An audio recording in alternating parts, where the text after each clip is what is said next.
Well, we're ready for another Things Hidden podcast. I'm David Gornoski, and I'm here with Steph of the Uber Boyo YouTube channel. And I recently came across a thread of his for a couple weeks ago when the West was celebrating Easter in the Western Church. And he made an interesting comment that I thought, you know what? I'm glad somebody's saying this in this platform, Twitter, because you don't hear people talk about Christianity the way this gentleman did. So, first of all, thank you for joining us on the program. Thank you very much, David. Thanks for the opportunity. And like a lot of the stuff I put out was very controversial, and you have basically come up, like, maybe we'll even disagree about a lot of stuff, but it's actually brilliant that you've kind of said, you know what, that got me thinking, and I want to chat to this guy and let's see what we can hash about, because I'm actually quite excited to learn off you as well. Like, I know Gerard, I know you're a big fan of him.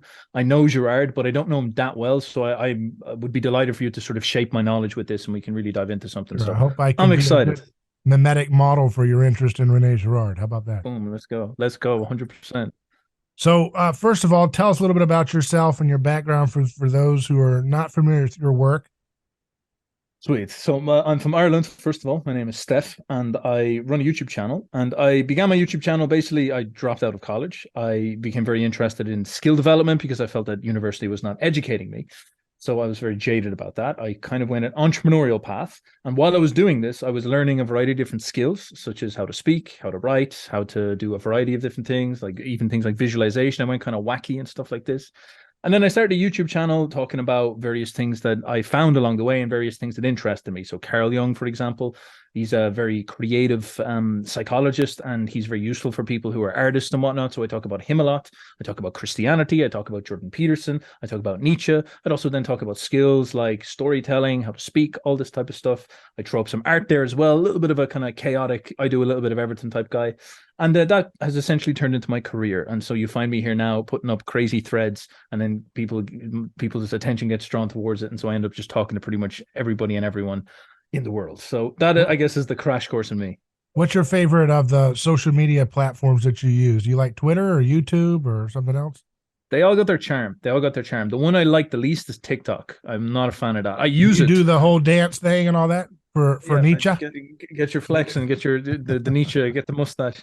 But I like TikTok is particularly egregious because it's a very low quality type of attention combined with a very low quality audience, and also a very big audience. So I go up there and I find the things that do well on TikTok are me like talking about Andrew Tate or something like this. And so it's Yeah, well, that's I was just about to mention. I heard that he had struggled for years on Twitter to get kind of a big following, and then he just repurposed his content for TikTok, and it went wild. So yeah, he's a very, very great storyteller, very interesting man, very idiosyncratic, very extreme guy in every sense of the word. People love him or hate him, which is, always an interesting thing to fall down on.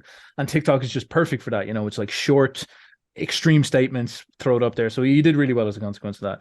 I love YouTube because it's a long style of content. It's long form. And so people sit down, they really listen. And so I can sit down and really tell a story. I can really paint pictures inside people's heads, and that gives me huge power to have an influence and reach people. And then Twitter has its charm. Twitter, again, is fast like TikTok, but it's first of all, Elon Musk has made it much more free, so I've noticed that my account has exploded, and lots of people I follow and all that. There must have been some type of kind of deadening on certain networks or something like this. And that's been great. And then but like, I guess also with Twitter, there's sometimes a little bit of short form. People who are addicted to short form attention tend to be less high quality people overall. So there's my kind of crash course. what do you think Nietzsche would think of Andrew Tate's videos?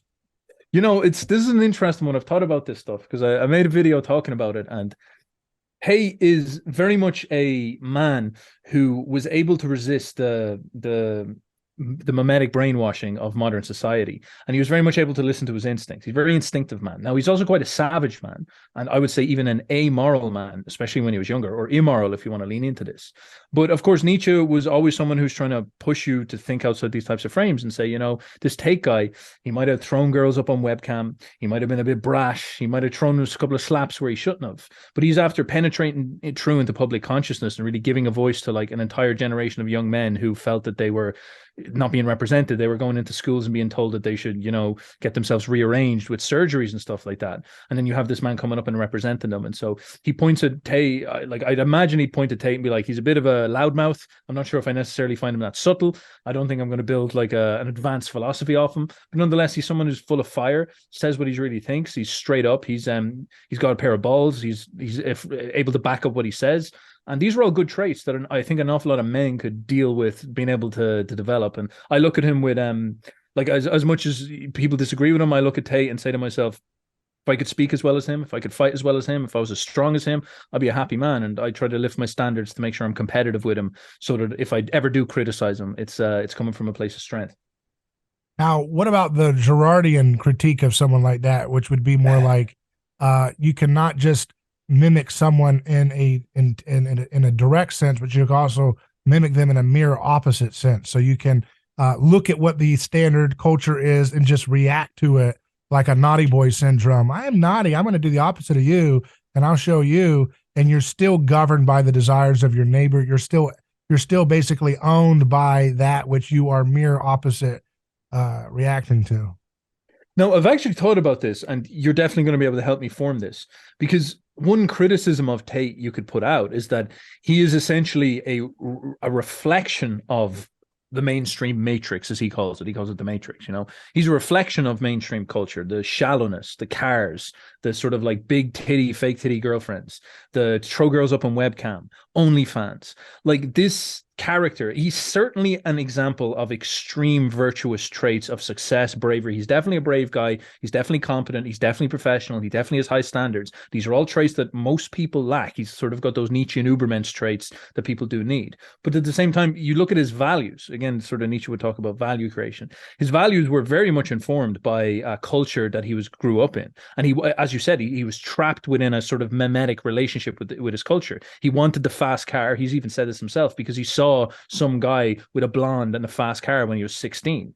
And that's fundamentally like Girardian mimetics happening. It's like, I see the guy with the fast car, therefore I want the fast car. And he builds his entire personality and identity in being the go-getter who gets the fast car and then flexes on you for him having the fast car. He actually wants to evolve into the guy who had the fast car, who made him feel bad. So he can spread on the mimetic pattern, if you know what I mean.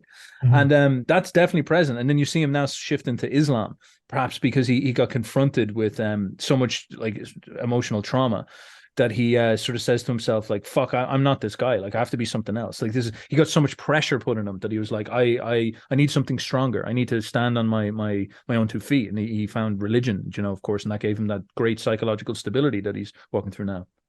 Now you're a fan of Nietzsche, and you talk about him a lot in your YouTube videos, right? Yes. Oh yeah.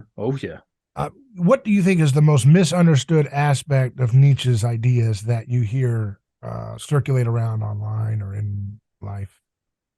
He has a lot of them. Now, I'm very much an interpreter of Nietzsche, but like, so I don't think I'm like the canonical thing. But I think the first thing. Are you a heterodox interpreter of Nietzsche? I don't know the Nietzschean circle the whole debate. Nietzsche's almost like one of those Buddhist weird like dude to be saying that you'd ask Nietzsche what does he believe, and he'd give you a koan in response, and then you're just like, what do I do with this? I think that's the best way to understand him, is that he's like a catalyst for thinking. He certainly has his perspectives on the world, but a lot of his ideas were not fleshed out. He fell into mental illness problems before he was able to finish like his thesis of the metaphysics of will to power, for example. And they're very serious things for him to put together a big perspective on the world. So nonetheless, he was almost like this flash in the pan that showed you this really dynamic way of thinking, and you can take that and sort of use that as a catalyst to check out the world. So first of all, I think one of the biggest ones is the mainstream problem. I call this Reddit Nietzschean, where they have this idea that Nietzsche is like all morality is fake and relative. You can do whatever you want, get gender reassignment, have as much casual, irresponsible sex as you goddamn want, and beat yourself to death with a dildo, whatever you want to do. Nietzsche says you can do it because there's no real morality in all this stuff. Now, I think this is the big cardinal sin of the modern age, And also the thing that people leave out of Nietzsche is that Nietzsche was very much somebody who's paying attention to nature. He was paying attention to reality. He's paying attention to life. I don't believe he was saying something like, there are no consequences to our actions. He's probably trying to get us to break out of a style of thinking, which is abstract and a slightly neurotic, where we try to model a version of reality in our heads instead of understanding that there's a world right in front of us that we can react to and adapt to, which is much more stable and more real.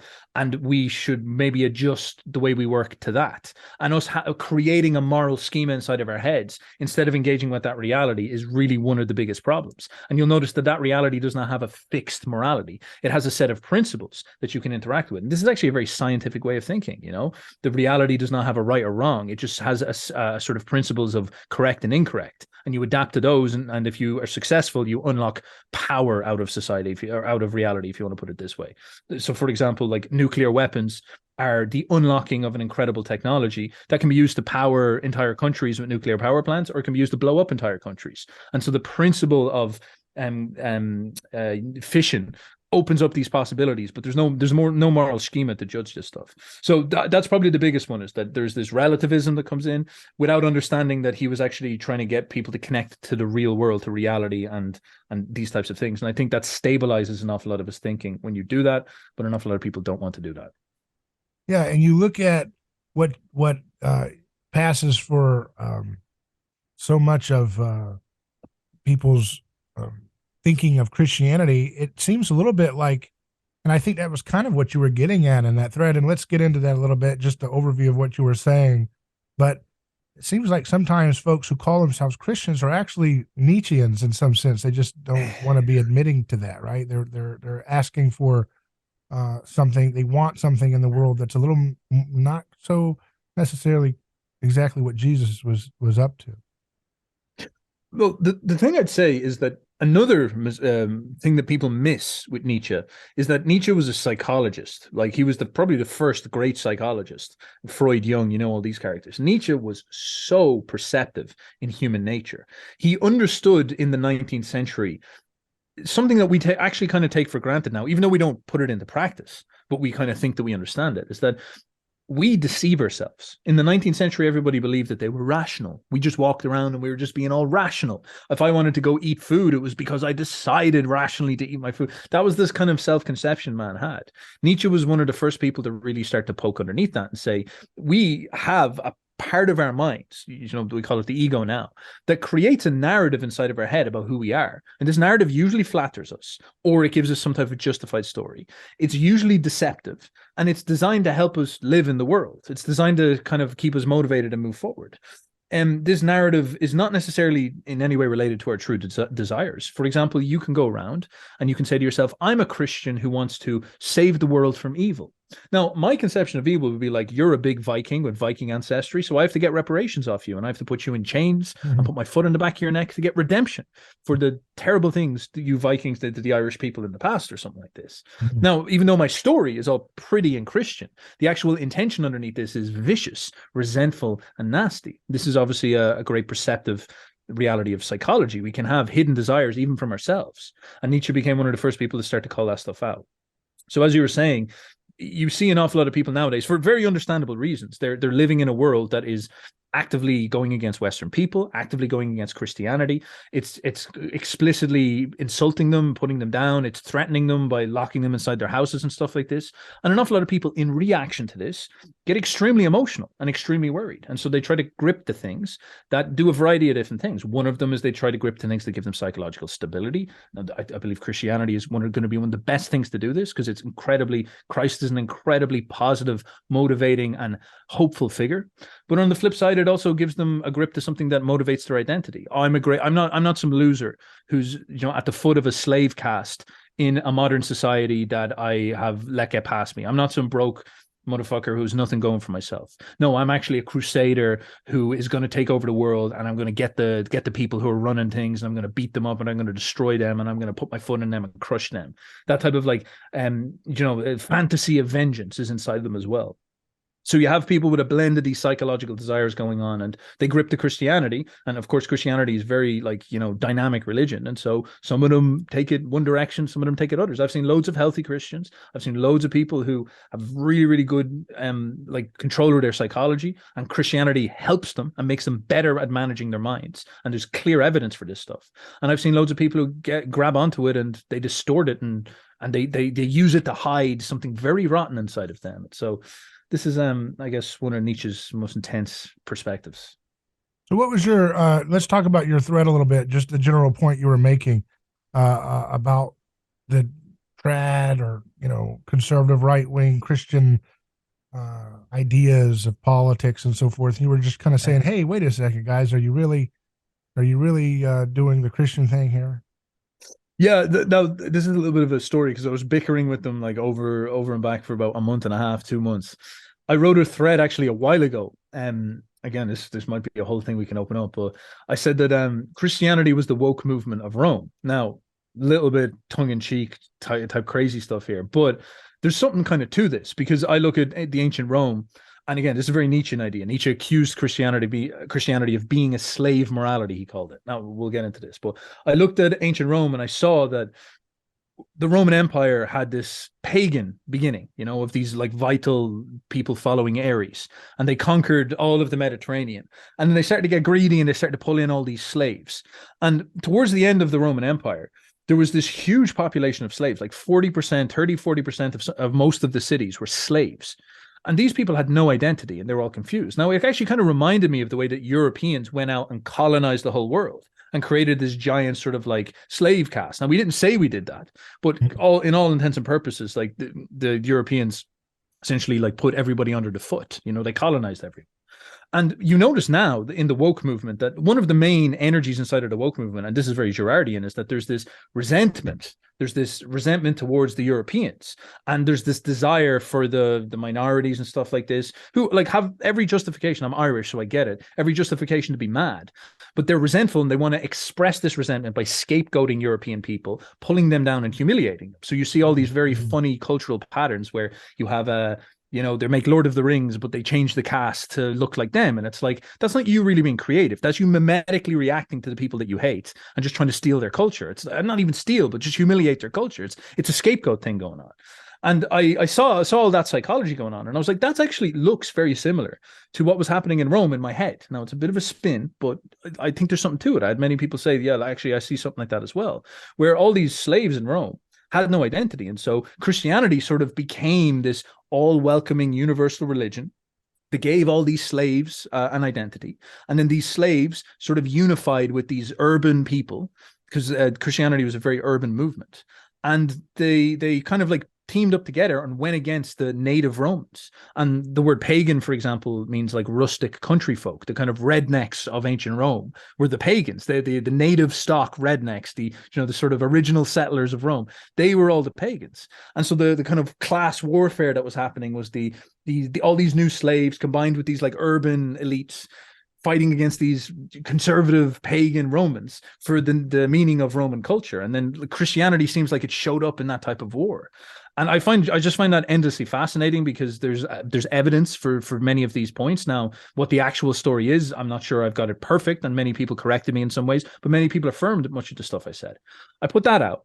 And again, we could definitely talk about that if you wish. And that got a lot of people got very mad. A lot of people loved it. I had loads of Christians saying, wow, there's something interesting here. But a lot of people got very mad, because I realized then that there's a lot of Christians online that have this idea that Christianity is like, if you want to be a Christian, you get a medieval suit of armor and put on the helmet and you sit at your desk and you start writing down and you start saying like, Deus Vult, and it's like, we're going to crush everyone and all this type of stuff. And I'm like, I'm kind of looking at it and I'm thinking that I don't know, is that what Christianity is like at all? Like, my understanding of Christianity was never some type of badass, murderous Viking religion where you're going and you're killing people. I've been studying Christianity for years at this point, and I always connect with Christ and see a very sort of like tragic figure, and like he's I've heard people say before, for example, that Christianity is probably one of the most psychologically sophisticated religions in the world. And Girard talks about that too. And I think that's absolutely true. And Christ isn't like, one of the points of Christ is that he's a paradox. He's the weakest man who could ever possibly be at the center of a story to be a hero. Yet he conquers the thing that nobody else can conquer, which is death. This type of like paradox of the victim becoming king is essential to Christianity. And in order for you to bond with Christianity, I think the point of Christianity is it's supposed to break your heart and make you conscious of the toxicness inside you. It's designed to make you guilty. Like, again, we'll get into these with Nietzsche and all this. And that does amazing things for your psychology. It makes you aware of yourself. But an awful lot of people I've noticed they pick up this sort of like Christianity that it's not supposed to make them introspective. It's not supposed to make them kind of say to themselves, you know, is there anything wrong with me? It's not supposed to get them to question their instincts. It's not supposed to transform them at all. It's something that's supposed to allow them to have a moral outlet for their rage and their jadedness about the world. Like we were saying earlier, they can have this ugly resentment inside of themselves, but they can come up with this beautiful story of Christ. I'm a soldier of Christ, and that's a good way to express this. And so I put that thread out. A lot of people were like throwing out tantrums, understandably. I don't think there's anything wrong with that, but an awful lot of it was very stupid. It was very like, you know, it's like that TikTok energy. This has happened to me on TikTok as well, and you'd see people just like a very not well thought through kind of responses and stuff like this, very sort of righteous, aggressive and stuff like this. And I pick every now and again, I just pick something and I call them out. And then they say like Christianity's a war. The conquistadors went and murdered hundreds of thousands of Aztecs. Yeah, man, Christianity's a badass thing. We murdered all the Aztecs. And I'm like, bro, like that's like, what religion do you think you want? They would call me a pagan, for example. I'm not like, I don't think I'd call myself a pagan. They call me a pagan. And I'd see them say this stuff, and I'm like, these people, it's almost like they fetishize the image of a pagan inside of their head as this like murderous, conquering, you know, Viking with his big axe. It's like that's what they want to be, but they have a bad conscience about it because they want to be Christian. So I got in all these arguments with people, and the thread that you're talking about basically came up at the end of that, where I began to talk about Jesus as the image of the victim, and I started to bring in Girard because I realized that it was just so anti-intellectual, most of what I was hearing, that I was like, you know what, like maybe I shouldn't be acting like the bad guy, and I'll be like, here's actually some really good Christian philosophers in this stuff, what they say, and I love this stuff. I think this is fantastic. And again, like the more I started to put stuff like that out, the more Christians would reach out and be like, this is brilliant. I really find this interesting. I think you're wrong in some things, you goddamn idiot, you degenerate Nietzschean, but other things are very fascinating. And it's actually good to meditate on Christ this way, because it teaches me more about what he is. And it's you know, it's generally something that I would encourage people to do. So there's the long story short. Yeah, I'm looking at your thread. You said Nietzsche was right. Christianity views the world through the eyes of a victim. This is not controversial. Isaiah prophesies God as being a prey animal.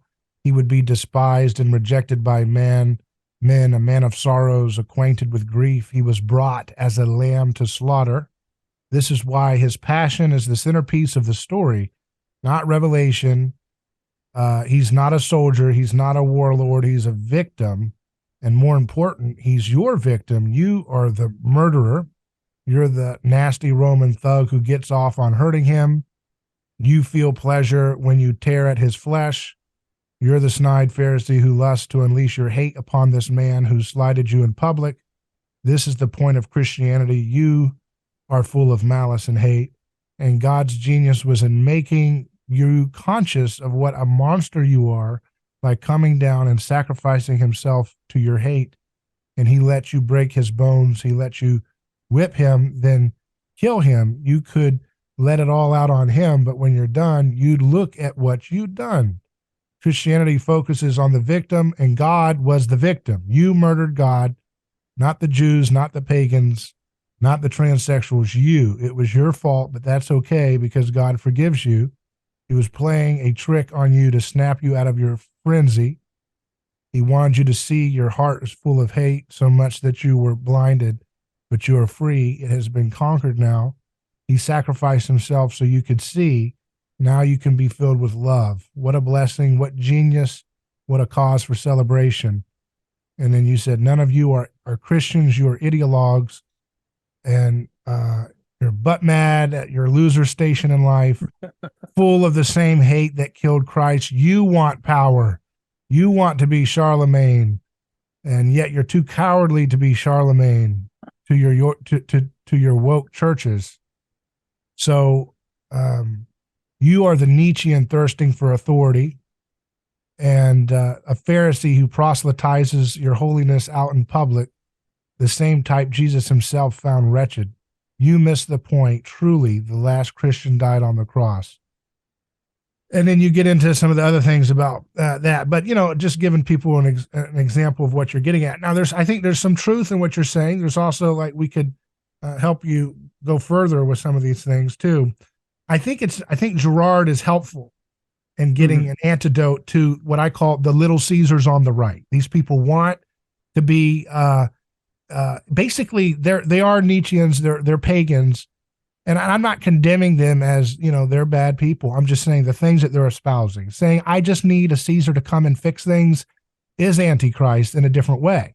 And Rene Girard recognized that. He said there was the problem of the Nietzschean reactionary right movement, but then he also was more concerned with what we call today woke. He called that the Antichrist movement of, radicalizing the concern for victims that Christianity opened up into history, but then trying to outcompete Christianity in the way in which you deal with that injustice that the Christian revelation reveals in history. So, I think Rene Girard is helpful in understanding some of the errors that people are making, both in the woke side of things as well as the reactionary, I need a Caesar to save me, Christianity stuff that you see. It's all caught up in the same mimetic dialectic. You've got this quote I found from Rene Girard in the Girard Reader. It says Nietzsche is a marvelous antidote to all fundamentally anti-biblical efforts to turn mythology into a kind of Bible. And that is the project of the Jungians of this world, or to boil the Bible down to myth. And that is the project of more or less everyone else. And I think that kind of helps at a high level explain kind of the problem with some of what we see here on the right, which is, let me use Christianity as luggage in the back of my car on the way to my attempt to get power and to impose a kind of, morality that's just kind of Christian branded, right? But Christianity is not that way, and Jesus is much more subversive than that.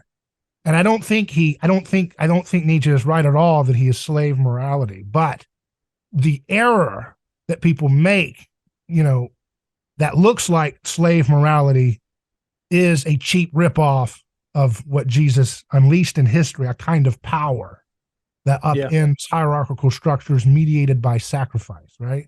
So if you want to jump in there with any thoughts there, wow, man, like we're going to go deep in this because this is fantastic. And I do kind of want to run my ideas by you, and I'd love for you to try correct me as we go along.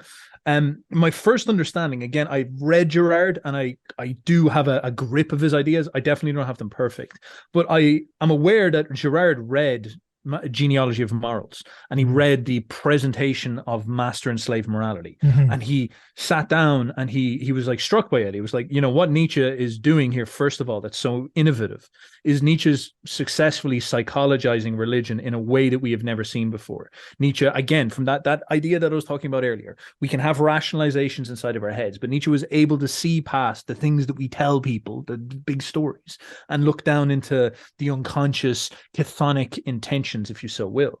And he was able then to diagnose something that's so counterintuitive, because we've all been raised Christian, that weak people or people who are suffering or people who are slaves can have very negative emotions. In fact, Nietzsche says that some of the most dangerous emotions come from the weak. The weak can be full of monstrous amounts of hate, because like priests as well, like it distorts inside of them into something that's much more evil than simply like a master being crooked or cruel, like a Roman guy, kind of like humiliating you.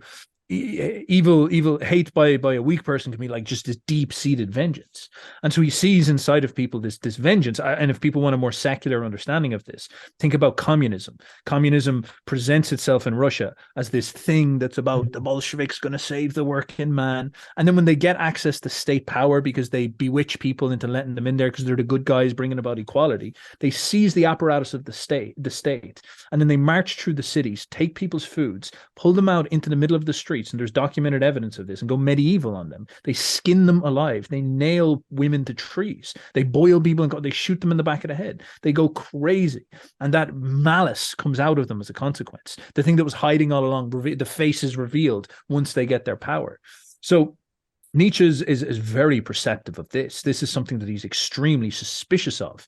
And he sees this and he understands this in a very deep level, and he starts to point it out. And this is something that's incredibly important because it's first of all, this is subversive in and of itself. It's subversive of the human mind. Our ideologies, our declared words are essentially no value if we want to understand people's real psychology and motivations.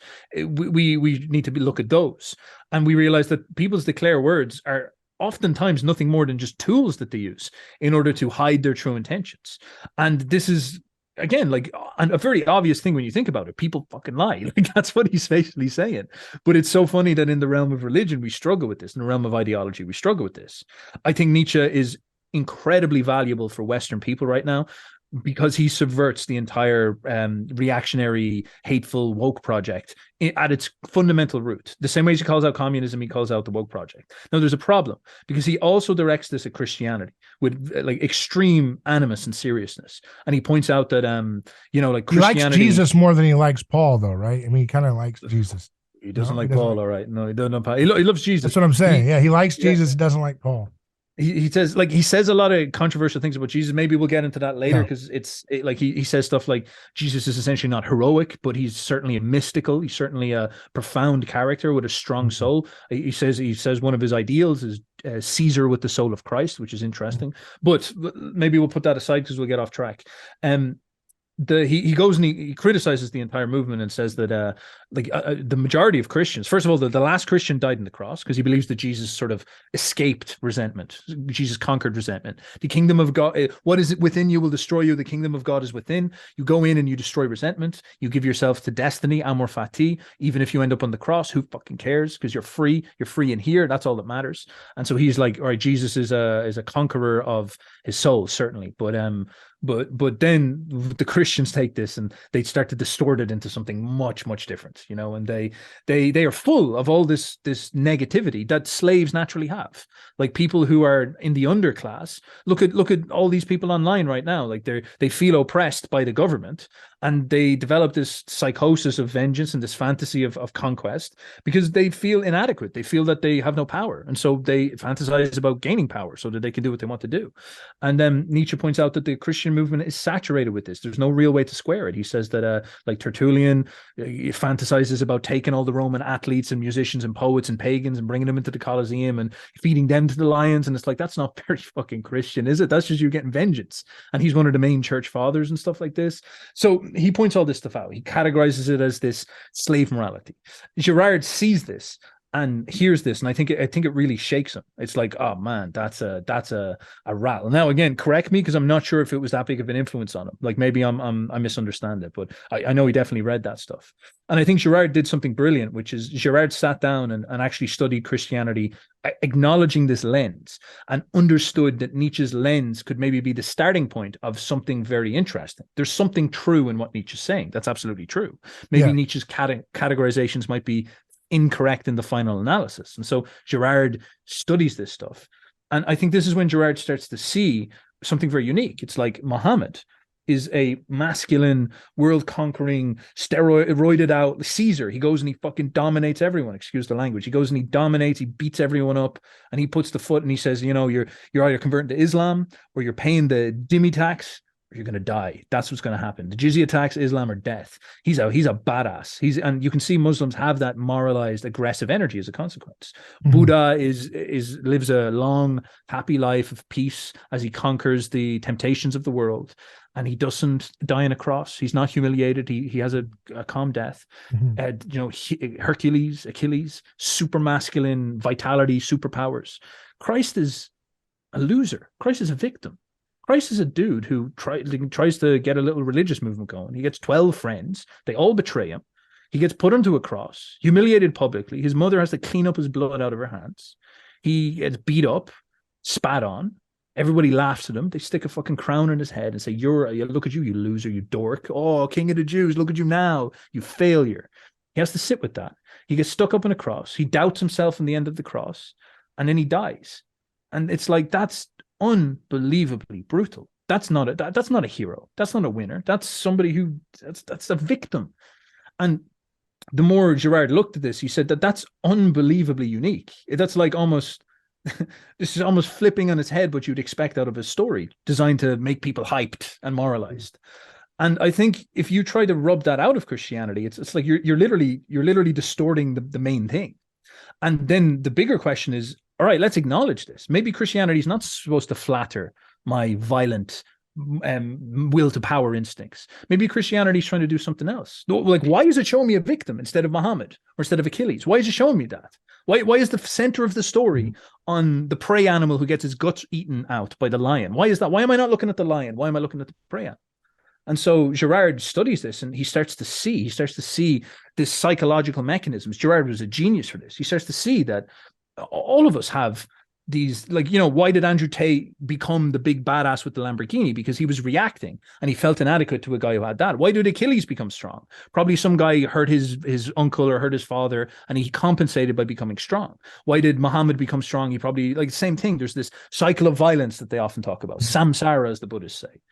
And Christ shows up and does something astounding, where he shows that the cycle of violence is driven by unconsciousness. An eye for an eye makes the whole world blind. And this sort of repetitive way that we always just end up in wars, murdering each other, the kind of chaos and tragedy of history is you can't stop. It's like we're stuck in a system that no hero can conquer the system, because the heroes are within the problem. And so Christ comes down, and this is, like Girard pointed out, the paradox of this is truly godlike. Like, this is something that makes you say, there's more going on here than meets the eye. Christ comes down, and instead of showing himself as the Superman, the Ubermensch, the Messiah, as the Jews were expecting, world-conquering power, Christ shows up, and he's the fundamental representation of the loser of this, which we all are fundamentally. He shows the victim. He shows the guy who gets killed by Achilles, and he makes us empathize with that. He makes us understand that. And this just has so many profound effects, because it all of a sudden, I think one of the best scenes in Passion of the Christ, there's two of them, but like one of the best scenes is when the Romans are beating him up, and you see the thuggishness on them, and they're like throwing the whips and they're ripping off his skin, and you can see that lust. Like, here's a perfectly innocent man, but they're hurting him, and you can feel the sexual pleasure out of them ripping the skin out of them. Like, and it's hilarious when they pull out bits of his ribs and stuff like that. And you watch this. I had a friend of mine who turned Christian after watching Passion of the Christ, like, genuinely. And he said that scene just destroyed him, because he was like, that's me. He saw it in the Roman, and he was like, that's what I am. Like, he's felt that energy inside of himself. I think that's what Nietzsche was struggling with when he went crazy at the end of his life. When he's writing Dionysus or the Crucified, he's writing this, and I think he's got a lot of resentment towards Christ, because, he can't escape the stone the builder rejected has become the cornerstone, and you can't turn it back to the eternal return. You can't go back to the, whether you like it or not, you can't go back to the kind of cyclical pattern of the good old golden age of paganism. That's not going to work anymore. And so Christ truly conquered history in a way that Nietzsche still can't even come close in any way, in terms of influencing culture and influencing science, literature, everything. And he inverts and destroys the ability of myths to justify might makes right and scapegoat sacrifices, right? And so once that opens up, you talk about Nietzsche predicting what we're at, but I mean, Jesus predicted it 2,000 years. We said that the mother will be against daughter. I've come to bring a sword to cut through the peace that was the world's way of creating, resolution to their problems through the mutual exclusion of a common enemy. And he, by exposing that on the cross and by performing that role and by having the cameras of history going from the winner's crowd to the person being persecuted, that changes the entire camera of history dynamic there forward. And so that Nietzsche helps you see the fundamental subversive nature of the cross, but I think he's so caught up in resentment. He wants to be Christ. He wants to supplant Christ with the great guru ideology, but he can't. He can't go back to the pagan eternal return, and I think it drives him mad, with resentment, because he's, Jesus's project is still the biggest thing that's consuming the whole world. Even in the West, where the West tries to act like they're not interested in the metaphysics of Christianity, that they're more thoroughly haunted by the cross than they've ever been. Yeah, that's very true. Like, that's very true. I think there's something astounding in that. That's what Paul talks about when he's on the road to, persecute the followers of the way, right? And he says that Jesus appears to him and says, why are you persecuting me, right? And he says, it's hard for thee to kick against the pricks. I mean, he's quoting Dionysus there, which is from the popular play at the time, the Bacchae. And so Jesus is quoting Dionysus with this statement where Dionysus is put on trial by King Pentheus. And Dionysus says, you put me on trial, but it's hard for thee to kick against the pricks because, your judgment's coming. I'm the god here. I'm Dionysus. You're just a mortal king. And at the end of that play, of course, Dionysus is, cult of orgiastic violence tears King Pentheus apart, just like Dionysus himself was a victim from the Titans being torn apart. He's just creating the same cycle of violence. Nietzsche, you can't unsee it once you see it, and he couldn't escape that, and that's why he got pulverized by the truth, because he wanted to go back to the myth of Hercules, but Hercules is being destroyed because you start to see the sausage making of Hercules, and you realize it's not so cool after all. Like they just recently found at the mountain, I don't remember what mountain it is right offhand in Greece, that is the traditional home of where Zeus came from. And there on the top of the mountain, they found, the remains of a 15-year-old boy sacrificed. So that's Zeus. That's the glory of Zeus, this ancient 15-year-old boy victim sacrificed to the god of thunder. That's the reality. And once you see it, you can't unsee it. Once the lights in the movie are turned on, the suspension of disbelief, it's hard to recreate that, right? I mean, can you imagine, people are watching Star Wars or their favorite movie, and at the moment when the Yoda comes out or something, someone turns on the lights at the grand premiere movie. I mean, it would ruin the whole effect, right? And I think that's what the whole world is struggling with, where the knowledge of the gospel revelation penetrates, So I'm actually just taking notes because you've brought up so many fantastic things that I want to call back to them, because Nietzsche, Dionysus versus the crucified, is something that is very fascinating about him, because that was, for anyone who doesn't know, like as he was beginning to go crazy, he started to write an awful lot more like unconsciously, and he would sign off his letters Dionysus, and then other letters he was signing off the crucified. So he was oscillating between this like pagan ideal and Christ himself. I think Jesus broke him. Yeah. We'll definitely get into that because I have some thoughts on this, but I think something that is going to keep everything just nice and linear is the kind of effect that Christ has, because you're describing how like we're in the world of samsara, paganism, and all this, and then Christ shows up and something happens that changes history forever. It's like, what is his last words?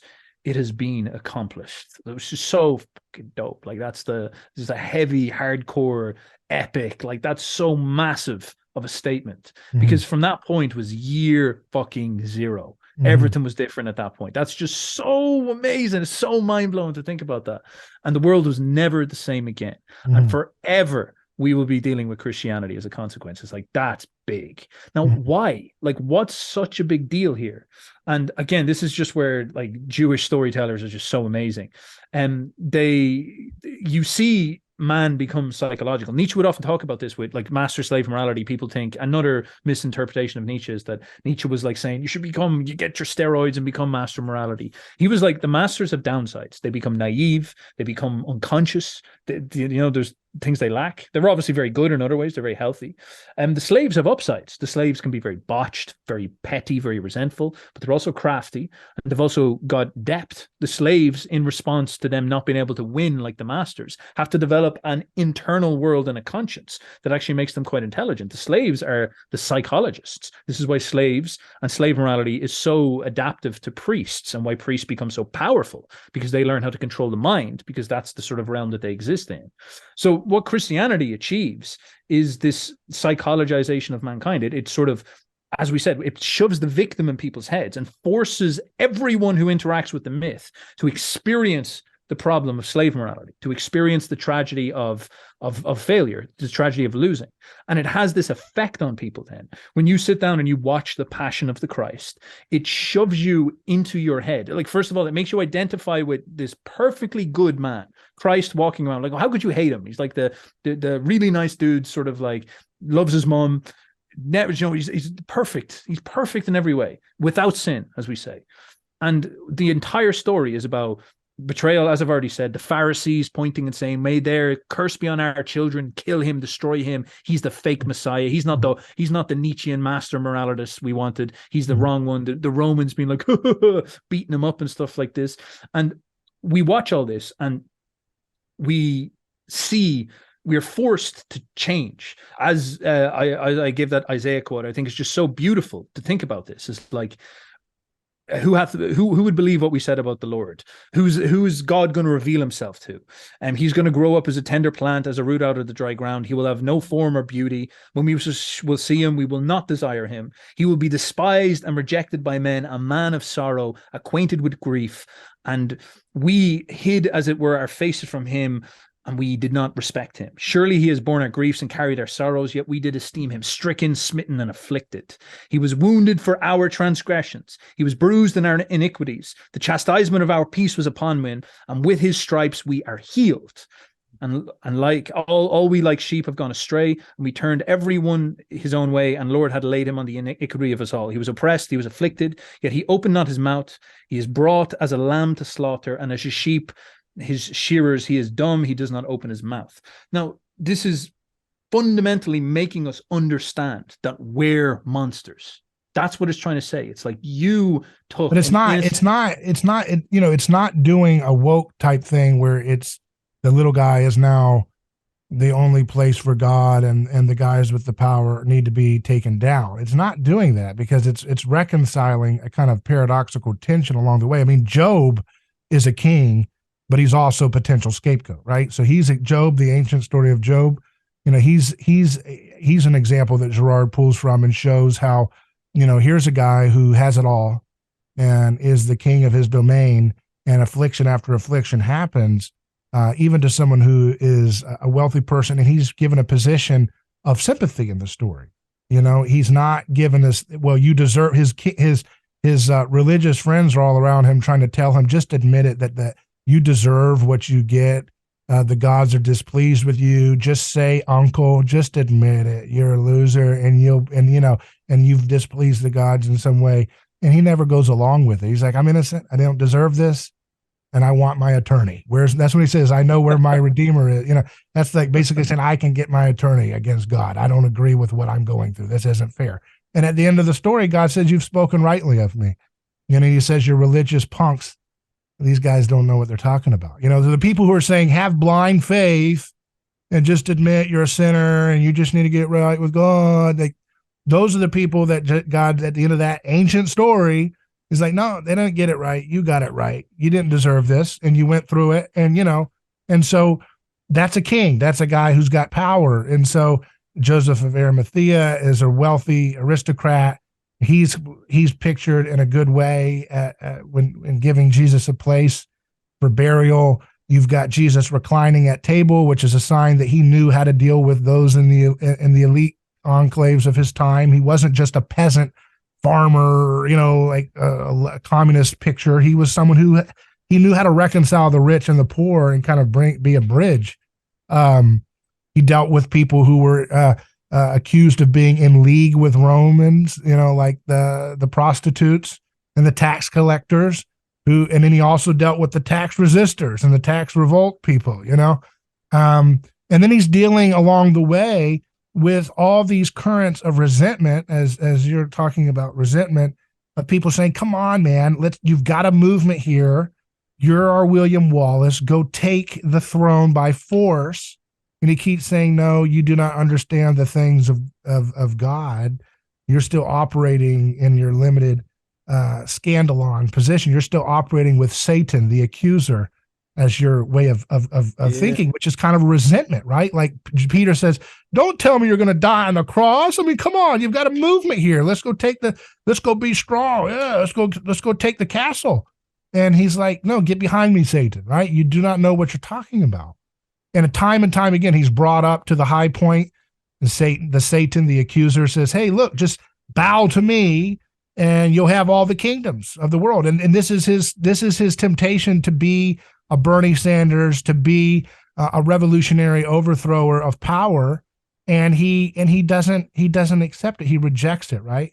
And so that's the thing, is that with Christianity, you have this paradoxical thing where the lion shall lay down with the lamb. Not the lamb kills the lion in revenge. That's how the leftist Christianity has, this liberation theology. The lamb basically slaughters the lion for all the abuse from the past, right? No, that's not what you see with Christianity. The Christian picture of history is moving towards a reconciliation between the lion and the lamb. Right. But it's only through the knowledge of the slain lamb of the world that you can even begin to have a kind of reconciliation between master and slave, oppressor and oppressed. Because once you realize that line runs between and on all of us, that we all have a little bit of that oppressed and oppressor dynamic in us, I think that's what you're talking about with the psychology of Christianity, right? Yeah, that's where you're getting that. And that's really like the stress I'm sort of having is you're describing it perfectly. Like there's a lot of fascinating things about Jesus is you actually read the Bible, because you get to know there's an awful lot of your life is going to be people telling you what the Bible actually means, but you read the Gospels. And Christ is like surprisingly he doesn't argue, he doesn't debate. Like, right. He's like, the Pharisees are like, explain to me why you're the guy, and Jesus just like, I'll just shut the fuck up. Like, I don't like, I know whatever I'm going to say, you're going to blame me. He doesn't even explain that. He just sort of looks at them and he's like, I know what you are. I know what's going on here. I can see your soul. I'm the real deal. I don't need to prove it. You're going to kill me. I get it. Look, we know what's going to happen, so we can see it. And he's like, he doesn't engage. And so he has this loftiness about him. There is definitely this feeling that he's really there for some type of big thing. But as I think this is such a brilliant observation that you pointed out, like Peter's like, okay, sweet. So let's go conquer the fucking temple now. Yeah, let's go and like beat the shit on. And Christ is like, bro, you just don't have the vision that I have. Obviously, because he's God. He's like, I'm not here to win Judea. I'm here to win the world. I'm here to change the way mankind understands himself forever. And Jung used to say that no man, in his Red Book, he said that no man can truly be modern unless he allows Christ to break his heart. His heart is broken by the Christ. And this is sort of what it is that, again, like with my friend, like he's watching the Romans rip off Jesus's skin, and it forces him with no explanation, no thesis, no theory, the passion, just seeing it and seeing himself in it, with no Pharisee battering him with a Bible. He's forced to look and be like, I have emotions inside of me that are twisted. Like I've been hurt. That girl fucking rejected me. This happened. And I could find myself in a place in life where my job would be to execute criminals, and I could create a rationalization where that's a good thing. And then this innocent little dude could show up, and I'll be told that he's some arrogant prick who thinks he's the son of man. And I could take that hate out on him. I could hurt him. And it makes the guy realize that it's like inside of me is something that can participate in the damage. And it's precisely what you're talking about. The woke people, they have that negative energy inside of themselves, if you want to call it this way. The violence, as Gerard pointed it out, the instinct for violence, the continued mimetic, it's like hot potato of violence, it's like let's pass on the violence, bro. The trauma, as maybe the more modern people would say, is installed inside of you from 1,000 1,000 different cuts throughout your life, and then a little Christ shows up, and it's your opportunity to take it out on them. I've seen this as well with people in slaughterhouses. I know people who work in them, and again, it's so funny that you go into these horrific parts of it, because like Christianity is very barbaric and brutal. It's like a man getting torn apart in a public execution. But I know people in slaughterhouses, and they would show me like videos of employees that they had to fire, because when the employees are by themselves, they start beating up the animals. They get the electric thing and they just start jabbing the animal. And you're like, what do you like? That's horrible. What's going on with that? But I remember when I was a kid, I had a dog, and I remember God, man, this just wrecks me, you know. But I was a kid, obviously, but it was still in me.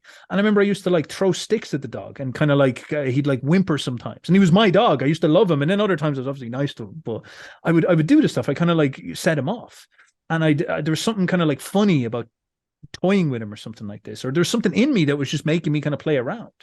And then one day, Dad came home and he was like, the dog's gone. And I was like, what? He's like, you got hit by a car. And I remember that was probably one of the first times I felt like true guilt. That was one of the first times I felt like you're a piece of shit, because I remembered like my last couple of months with the dog is I wasn't being kind. I used to be much more kind to him, and then something twisted happened inside of me, and that permanently, it was really weird. It was like it stopped me, and I was sort of like, what's going on? And Christianity has this sort of effect on people where you know, Christ is the dog that you're pushing around, you're bullying, you're letting these bad instincts out on, and then you kill him, and then you pause for a second. You've had the orgasm of violence, and then you look at the dead body. Well, you look at the body on the cross, and it just hits you like a ton of bricks. It's like, there's no need to do that. Like, why did I do that?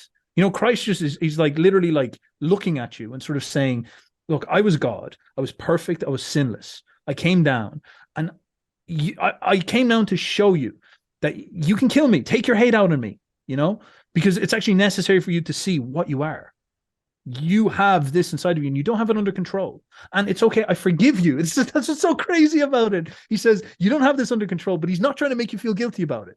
He's trying to say, you're a monster, but I forgive you. It's okay. Kill me. It's fine. Don't worry. That everything works out right when you kill me. But don't worry. I forgive you.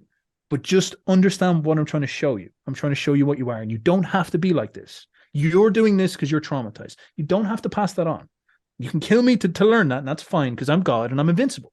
I'll rise again. Nobody else will, though. You kill the dog and the dog dies. And so maybe don't kill the dog. Kill me instead of the dog. Exactly what Gerard is talking about. Yep. Scapegoat me.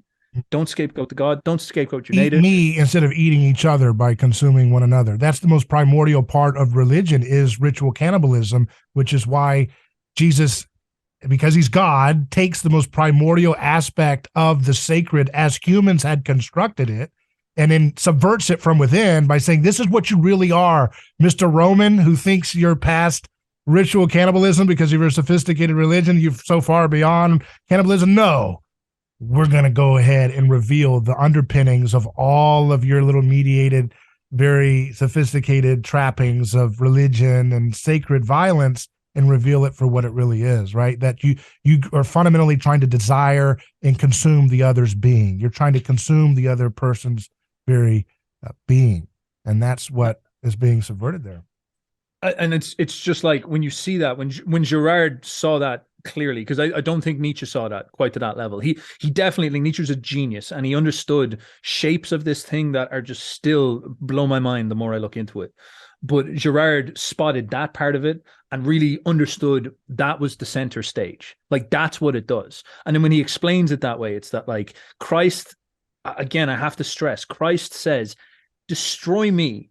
And instead of me responding back by trying to destroy you, I'm going to forgive you. I'm actually going to love you in return. And it's just... That's a technology. That's a gospel technology is what we call it. The gospel technology is what I call it. And so what this idea is that you're breaking the reciprocity. You're creating a new signal that's going to block the same unconscious repetition of the same violence, same desires, same rivalrous desires for the same object. All of those things start to become revealed, right? Once you disclose the hidden victim, once you disclose the innocence of the victim, that the victim is not deserving of the punishment, of the pain, of the suffering, all of that is leading up. You see it through the entire biblical anthology. You look at Cain and Abel. Cain kills Abel out of jealousy, out of envy for his brother sacrifice being sufficient to pacify the rage of the people rather than Cain's vegetables, which are not considered to be sufficient for, it says God rejects it. I think in that story, it's actually that it wasn't sufficient for the people that needed that kind of sacrificial replacement. Killing a lamb is a little bit more cathartic than roasting some carrots as Cain offered to God. Or actually, wasn't God, was that? Wasn't God dunking on vegans? No, that wasn't the case. Well, you look at it and it says Abel's blood cries out for vengeance, for justice, right? For what's going on, right? This is so unique that this is a story being told in that period of history. You go to Romulus and Remus. Romulus kills Remus, and the camera doesn't stay with Remus and say, Remus's blood cries out for justice. What about me, Romulus? No, the camera stays with Romulus's perspective, and it's like, okay, this is the founding act that makes us who we are. Well, the founding act of the Christian story is subverting all of those Romulus killing Remus stories, all those, like, what Rene Girard points out with a great mythology like Oedipus. The reason why Rene Girard has no place for psychology is he thinks it's a continuation of mythic cover-ups for violence. Like the whole idea of a Oedipal syndrome or Oedipal construct, that whole thing is coming from this assumption that we read the text and the text is not lying to us. We trust the text. And when it says that Oedipus says, yeah, I'm guilty of all the things you've accused me of, yeah, I'm going to go ahead and, like, that's written by the winners of history, but we don't take the same skeptical approach that we do to our recent Christian tinged history, right? It's a shooting of the messenger effect, which is why this woke leftist victimist concern is going against Christianity. When you become awakened to the hidden victims of society, you turn your perspective on your most recent ancestors. You don't go all the way back and start deconstructing mythology. You don't go back to Marduk and say, wait a second, how is Marduk systemic oppression? Oh my goodness, what's going on here with the Persians, the ancient Persians? What were they doing? What were the Babylonians doing? You don't do that. You don't care about woke stuff with that. You care about what your grandpa was doing, what your grandmother, what, your mom and dad were doing in the 1960s and how if I wasn't, Jesus talks about that when he says, if you guys say that if you were not there in the time of your forefathers, if you were there, you wouldn't have participated in the killing of the prophets. That's the same spirit that animates the woke left.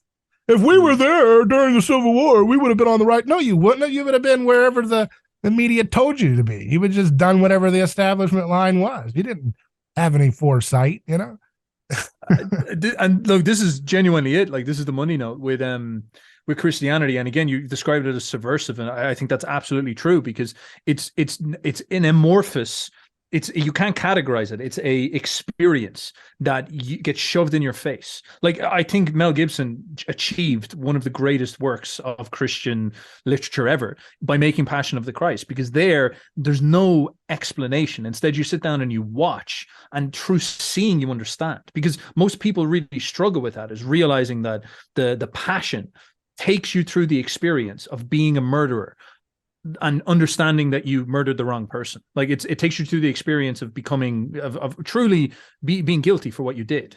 Right. And that's unbelievably like transformative and difficult. Like, think about how hard it is to admit you're wrong. Like, right. Me and you argue and I'm like, oh, all right, listen, look, Dave, maybe I was wrong about that thing. I'll be like, for hours before, I'll be like, I don't want to say it. But talk about like murdering the wrong dude. Like, it's just so massive. And for this reason, people like, it's very hard to sort of systematize this, because again, it's beyond stuff like that.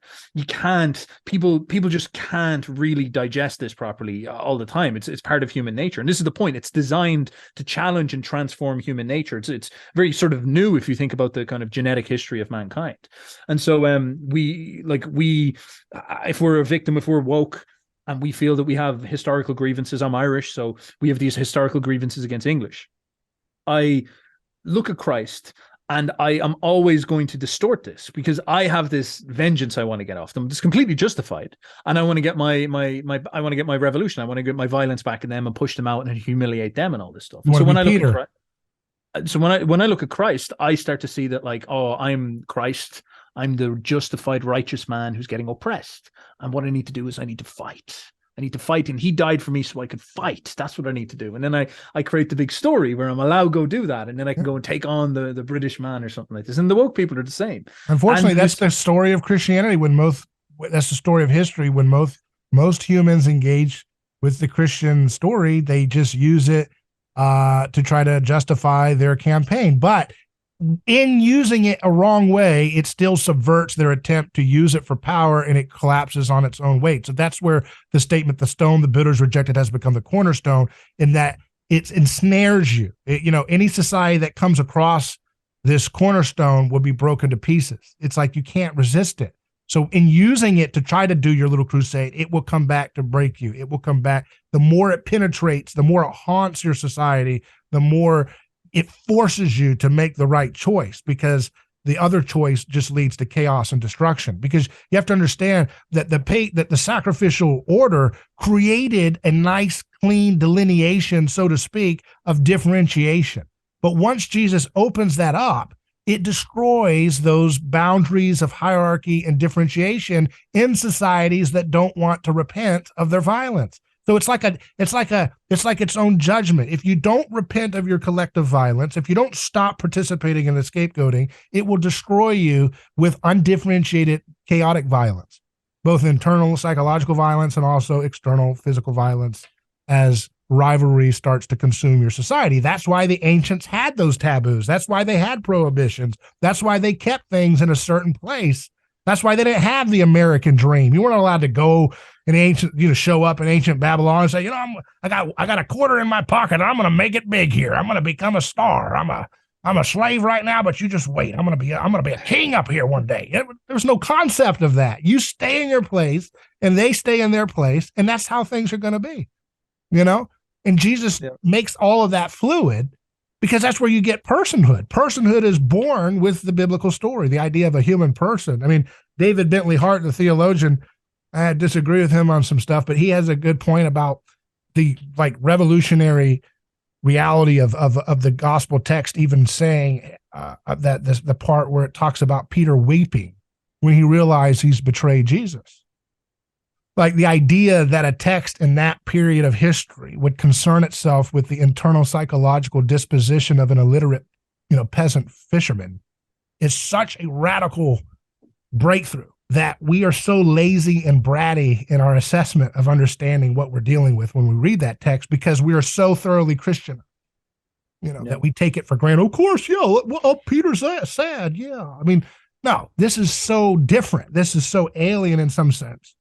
Right? Because it's completely breaking open the idea of being concerned with the internal remorse of a low-level figure in society. Why do we care? We care because we've been told to care so much we don't even know that we're supposed to care about Peter. We're just like, of course he's sad. Of course we would know that he's sad. Because on what Peter did, I would have been there all along on his bike, doing the right thing, If I was there, I would have went down different. Like Jesus wouldn't have even been on the cross. I would have been like, no, it's not happening. I'm the good guy. That's what Peter thought too. That's why I tried to stab that guy's ear. Yeah. That was the high priest. Those are doubles there. The guy he stabs, it's the servant of the high priest that he stabs, right? And Peter is the servant of his high priest. Yeah. So wow. When he cuts off the ear, the whole idea is faith comes by hearing, and he's slicing off the ear. He didn't hear what God was telling him to do. And following Christ, he's turning to the sword, and therefore his double is a mirror of who he is. You didn't hear what I had to say to you, Peter. You didn't listen. You're still trying to struggle by violence. So this, what you brought up just there a moment ago as well, there's something very fascinating in this, like Christianity and social order, because again, it kind of plays into the problem that you do see rise up consistently, because it's an eternal problem where, like, how do you build a Christian society? And it's like, in some sense, Christianity is so fundamentally subversive, because there's at its root, it's otherworldly. Like on the first one, it's like, I'm literally not the king of this world. I'm the king of the world above this world. That is the leading world of this world. So Christ is naturally otherworldly.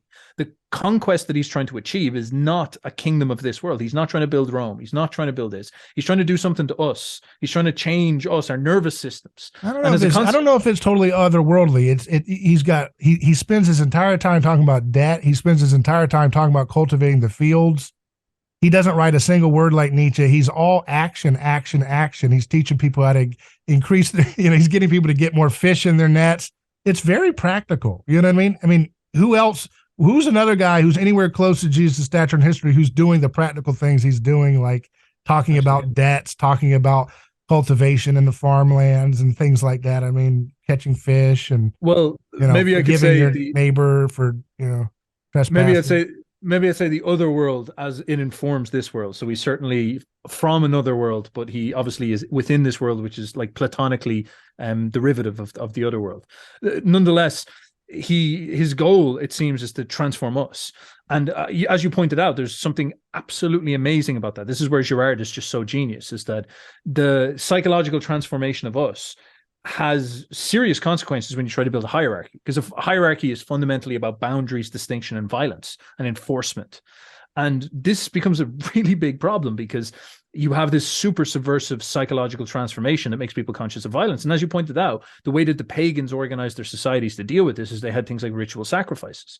They had things where they would find a way to scapegoat the collective violence of the hierarchy so that there was a sort of structure and order to everything.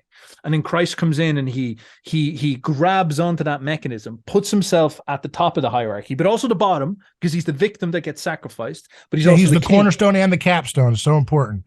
The balance of, It's like just so genius. And so for this reason, all the negative energy that's constantly coursing through the hierarchy can now get sort of like churned and channeled. And so if somebody feels the resentment building up inside of them and they don't know what to do about it, they can go and they can confess, or they can go and they can project their hate upon Jesus and he will just forgive them. There's this relationship that you can develop that allows you to get constant catharsis. I want to get into the Dionysius of the Crucified now because it leads into this. Like that's so interesting because it becomes like first of all, it's very fluid as you described, and you're not able to grab onto this and create a structure, because if you try to violate the purpose of this thing by creating some Stalinist hierarchy that is about putting you in power so you can flex your violence on other people, it's like it's going to chew you up. Like it's going to some right-wing wannabe Caesar thing in 2023. Give me a break. You see a bit of that. Like it's again, people miss the point. Like they don't understand that Christ is not coming to put you on top of the Roman Empire. Like that's where he sits, and he also sits at the bottom. Power is made perfect in weakness,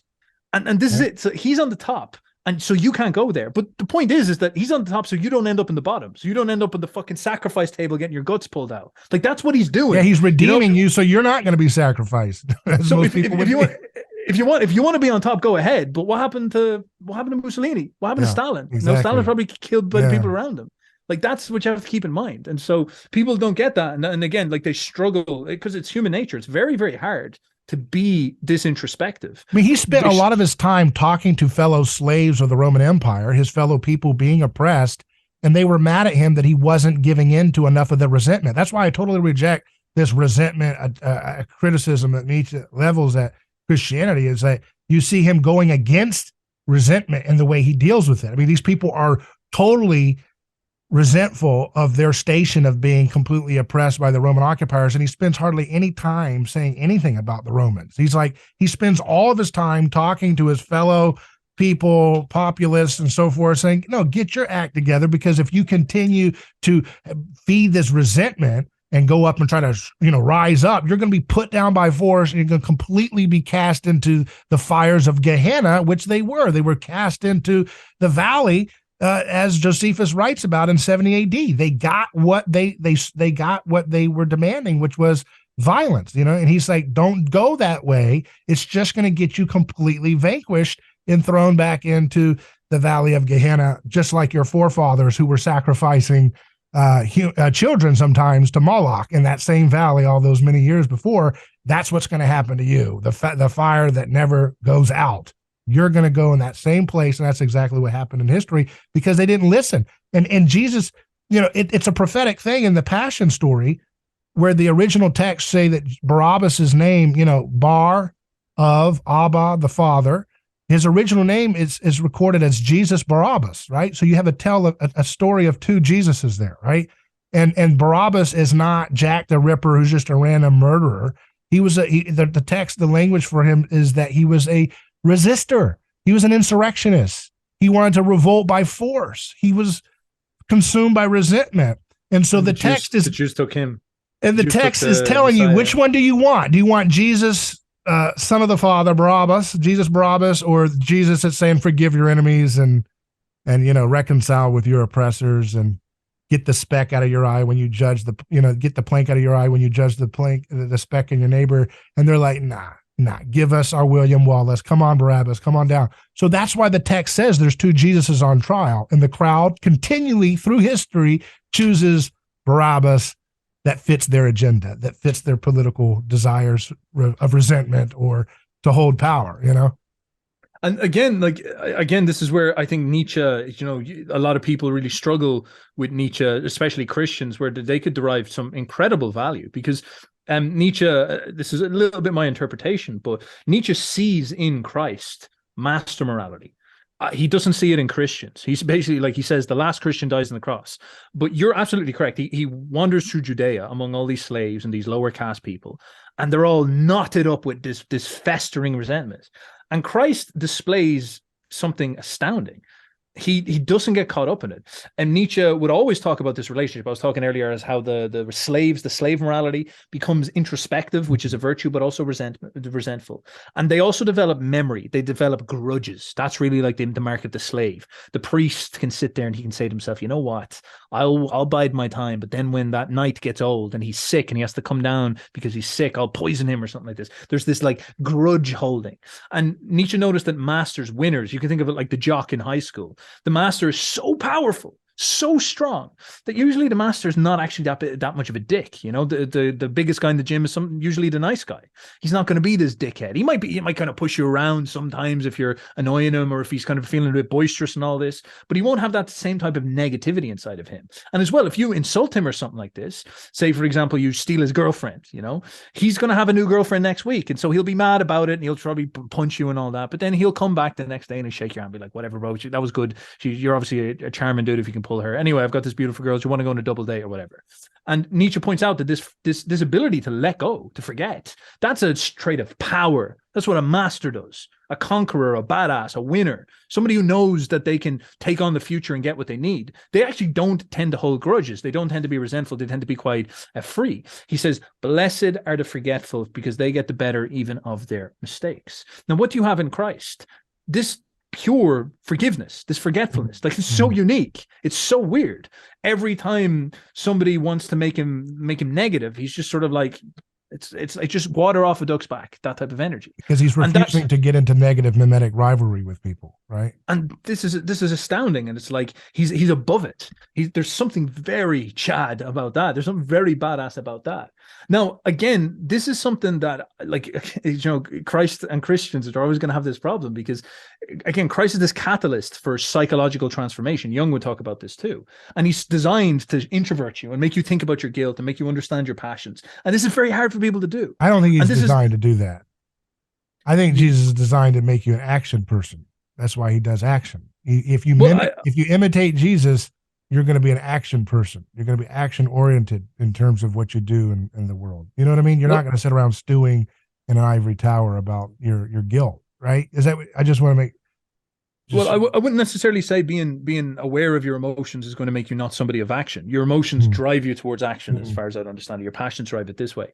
I think what Christ is doing is trying to what it seems like happens on the cross is he makes you aware of your internal motivations, and he gives you the capacity to ask yourself, am I getting unconsciously pulled along by my resentment or my violence or whatever, by Satan? Am I getting deceived into participating in samsara? I'll use the Buddhist term.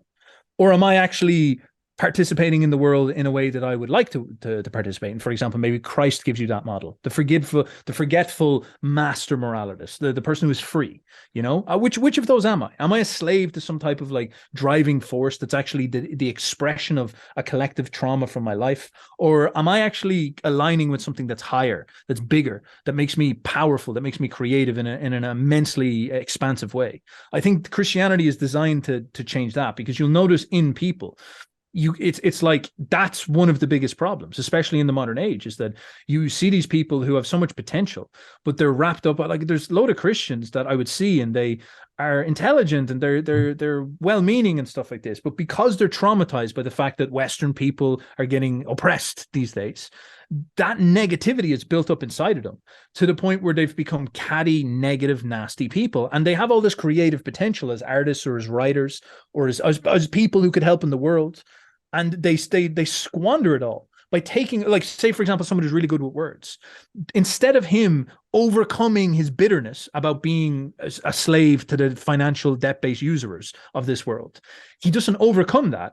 And instead, he takes that capacity for words and he spends it on Twitter being negative to people, spreading negative energy, and swearing that he's going to become a medieval crusader and, you know, destroy trans people or something like this. And you're just like, look, maybe it's a bit crazy what's going on, but look at what's happening. You're not conquering yourself. That's why it's important to emphasize what I'm trying to get at with the ink when I talk about action, and when this idea where the doctrine of incarnation comes into play, right? That, like, enfleshing, God becoming enfleshed, and then this Holy Spirit community that's unleashed. The Holy Spirit, the word paraclete means the defense attorney, right? So Holy Spirit community is defense attorney community for all of the ways in which our society is still bound up by violence.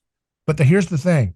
What we're having here in history is there's a lag between society's ability to repent of different forms of collective violence is lagging. That desire to turn away from collective violence has a slower lag than our ability to be aware of differentiation, because differentiation can be the occasion for scapegoating, but it's not inherently violent and evil. It can be the occasion for violence and oppression, but differentiation in and of itself is not inherently violent. But as you become aware of the scapegoat mechanism, because of your society's inheritance of Christian subversion of the scapegoat mechanism in the period in history in which you're in, you have a tendency as a society to be more at war with differentiation than you are at repenting of the violence. And so my whole thesis of my work is that we need to switch that. We need to reject, we need to repent of our scapegoating violence and then redeem differentiation in a healthy way. Does that make sense? So as long as a society doesn't want to repent, I'll just talk about America, for example. We're haunted by the cross here. We don't want to repent of our wars. We don't want to repent of our violence. Which wars do you mean? All the wars. Like World War I, World War II, slavery. Oh, yeah, I mean, the last century of whatever people who are around today, their grandparents, everybody, we're all have been caught up in a lot of lies of unjust wars that have created a lot of corrosion in our society, broken families, PTSD, divorces, destruction. Being in the military bases around the world is one of the most anti-family places to be in terms of debauchery and alcohol and promiscuity and all these different things that are encouraged around the world. This has been something that our country, left and right, does not want to fully repent of it.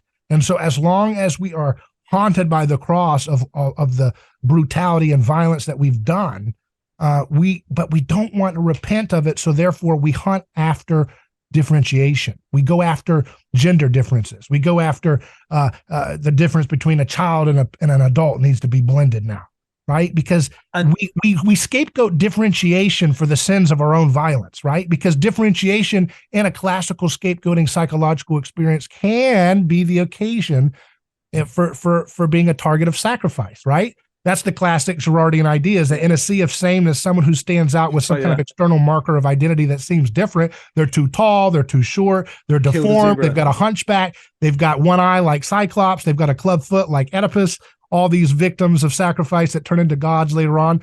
All these things are hallmarks for being targets for sacrifice. But what we have done in our Western Christ-haunted society is we're more policing against the differentiation than we are repenting of the violence.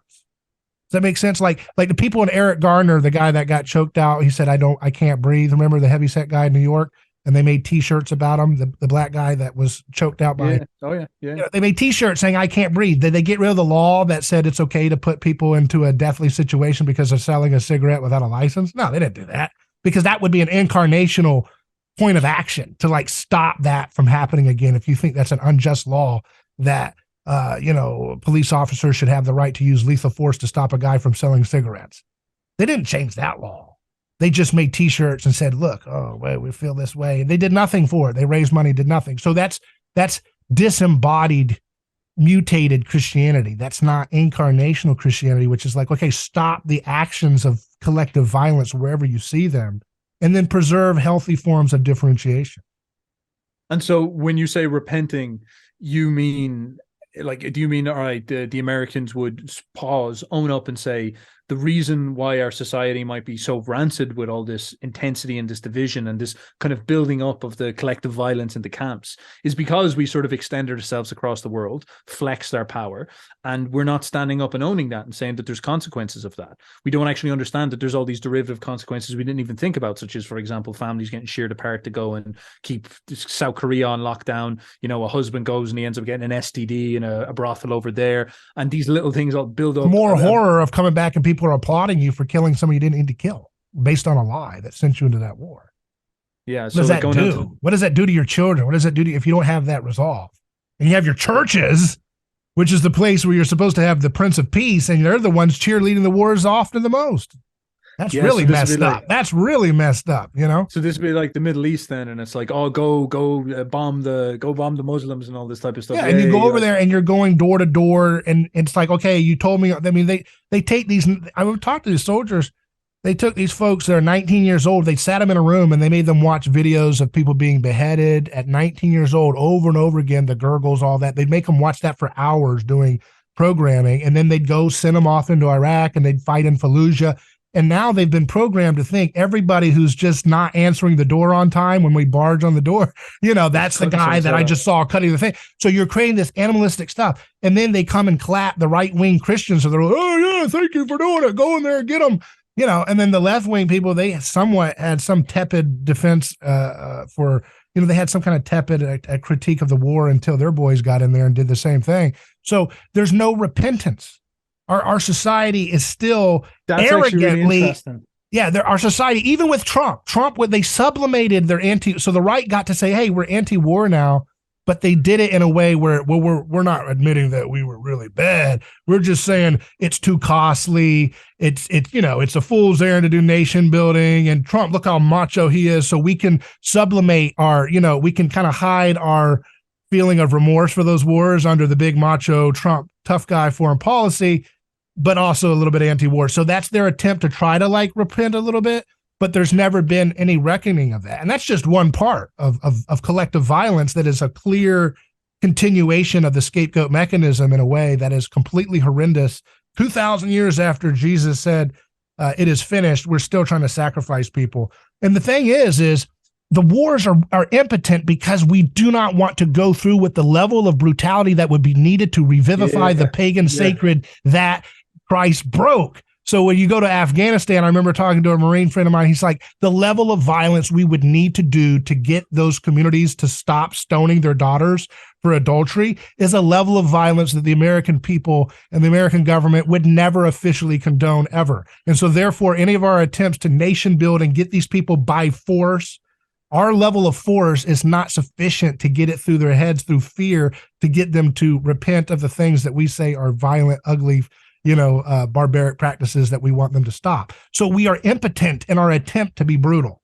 We are impotent. We are being neutered by the cross in our attempt to supplant and erase the cross and become the Messiah. America wants to be Jesus Christ. It's a jealous, envious, resentful wannabe Messiah.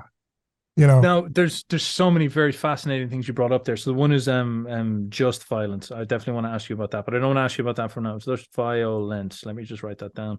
And then the second one is so that's interesting. So would you see the left wingers as obviously they're the angels who are against the Bush and all this type of stuff, and then all of a sudden Ukraine shows up and they're like, wait a second, time to express. Well, they did it with Obama. Remember, they went into Libya and Syria and they wanted all that, and then Trump. Oh yeah, so they've been kissing ass on warmongers for a while now. Yeah, and so you would see it as like, God, that's so brilliant. So like that's such an interesting way of thinking, is that there's this pussyfooting. Like there's this problem where, all right, if you want to, like the Germans talked about this actually in World War II. It's like, why did you go and shoot people into ditches in the Eastern Front and all that? And they're like, listen, this is the generals talking about it. They're like, listen, like you're at war, and if you don't, like we were stretched going into the communist regime that we saw as the evil empire of the entire world. And if we don't put villages down, if they give us any hassle at all, those villages rise up. If you are going to conduct a war, you need to be a monster. People need to know that you're the big dog. You don't need to be barbaric, but you need to be fucking close, and you need to be you need to allow yourself to just go crazy and all this. And they're sort of saying that there's this menace that has to come out of you. And I remember talking to a veteran from an American veteran and a Canadian one, and he was explaining to me that there's a really big problem in the American military that you can't do that. There's this rules of engagement. So, for example, like you basically have to have someone shooting directly at you that you can see before you're allowed to shoot back, or else you get court-martials and stuff like this. And so the war is like, it's like this weird clown thing where you're walking around there and you hear like gunshots and you're like, where is it? Give me an identity, you know? And then it's like there, and it's like, how close are they? And it's like, are you sure? Can you see them? Can you clarify? And it's like they're running up close to you, and it's like, all right, finally now shoot the fucking rocket launcher. And you have all these like amazing weapons that you could just rip apart an entire country with nukes if you wanted to. But there's this psychological like problem inside of your head where you can't let yourself go. And this opens up a couple of interesting questions. So you're basically saying like that there's the bad conscience, as Nietzsche would talk about. There's this hesitation, this unwillingness to do this because Christ perhaps has taught us that actually wouldn't be effective for the aim that you're going for. And that it's wrong. Do you see Christ taught us that the victim is innocent? So you like can't going get into, over that. You kill that Iraqi guy that's in the same neighborhood as the terrorist, and you can't get that out of your head, and that infects the rulemaking policies of your Pentagon. Not that the individuals that come home to North Carolina, but the people in Pentagon start to become infected by that guilt, but they don't know how to repent of it, so they double down on it. And the way they double down on it is by dressing the bombs with pronoun issues and that kind of thing. That's how you release the guilt without stopping the addiction to the cathartic violence, right? It's like a drug. Cathartic sacrificial violence is like a drug that's losing its potency. And so the woke stuff is a sublimated form of trying to like get some of that guilt released while you still keep doing the ugly stuff. That's why the CIA is the biggest promoter of this stuff. And so there's all this like orgiastic desire for violence inside of us all. And the like American state right now, and it's not like, not to single them out, but obviously they're the world hegemon. They obviously want to indulge in that. They want to give into that energy, and they want to project their force out in the world. And you're saying because they have a bad conscience about that, because they release that without understanding that that's them just being unconscious and allowing them to surrender to the pagan forces, they develop this bad conscience about it. And so they escape into rationalizations, and they try to sublimate the real thing for them to do would be to sit down, passion of the Christ mode, and understand that like they actually have to go through what a soldier goes through, where he shoots a kid and he's standing there in his like GI gear, wired on fucking methamphetamine or Adderall, looking at this kid bleeding out and gurgling just like those people got their heads when she's like 4 years old or something like this, and realizing that he's now a murderer and he did something that was just the soldier is the scapegoat for the American empire. Yes, exactly. And so right, they carry out, they do the dirty work so that you can have your soy latte and talk about how we're spreading wokeism to Kabul. Right. So they're the ones that bear the burden. And also there's multiple layers of scapegoats, but the soldier is the scapegoat, just like the police officer who gets into a difficult situation that kills someone enforcing some stupid law that's on the books. He's the scapegoat for the society's, And so when the soldier comes home, because I've talked to the guys with PTSD quite a lot, and they always say that there's this disassociative feeling that everything's fake and stupid because they come home and their wife or their friends, soy latte and all this, and they're talking about stuff like this. And the soldier will like literally have a panic attack looking at them, understanding that these people don't get it. Like I blew off a child's arm and she bled out in front of me for this fucking idiot who's talking to me about... Remember the Roman soldier who was watching the cross and he said, truly, this is a God's son. What do you think? He went home to his wife and said, man, this stuff's fake. It's all bullshit. I just watched all, just like you just said, the soldier that comes back from the war. Yeah. They encountered Christ. They encountered the slain lamb, which is conquering the world. And the knowledge of the Lord will fill the earth as the ocean is wet. Habakkuk chapter 2 talks about. And it happens because of what Jesus did on the cross, and you can't run from it. So you either get on it and do it the right way, or you do it the hard way. And we tend to like to do it the hard way, which means we're all going to go through hell. Like the reason why we have these undifferentiated genders right now, it's a sign of chaos, of the violence that we used to contain in sacrificial acts, building and flowing back into society's sense of self, right? So because the wars were not able to be cathartically believed in and have unanimous, like, yes, 100% of Americans still agree that what we did in Iraq was wonderful, beautiful, just, and noble, and good, and salvific. Because that's not contained anymore, because Jesus destroyed the unanimity of violence, now that violence can't be contained in a safe manner. So therefore, you now have that contagious, resentful, envious violence spreading like a wildfire through the domestic population, which creates these signs like undifferentiated gender. Remember, the undifferentiated androgynous gender was what was always a sign for sacrifice, right? It was a god or a priest that would take on the androgynous look, which was a sign of monstrous doubling, of undifferentiation that was only in the special time of sacred time in which you would conduct a sacrifice. But it was never to be something that would be normalized as the standard way of like aspiring to be. Undifferentiation was always contained in Kairos, in a sacred time of sacrifice, where you would have a festival, you would have a carnival, right? You would change different, the mayor's wife would wear a mask, and you would wear a mask as a slave, and you could dance with the aristocrat's wife that night. You know what I mean? Everything was up in the air. Yeah. And then it would culminate in a sacrifice, either an animal sacrifice or a human sacrifice. Well, now carnival has become every day. Carnival has become the normative of how we ought to be, right? Because our sacrifices can't be contained. We don't contain our resentments and our angers at one another in our sacrificial victim. It spills over. And so when you see the sign of beauty now becoming the monstrous double, that's a sign that the violence of our sacrifice is spilling like a poison. It's like broken its container, which was the scapegoat, and it's now spreading into society. And would you see it then as the soy latte delusional, like liberal woman would need to sit down in church and look at Christ and feel the guilt, feel the intensity of Christ's murder? And that experience would destroy her and break her open.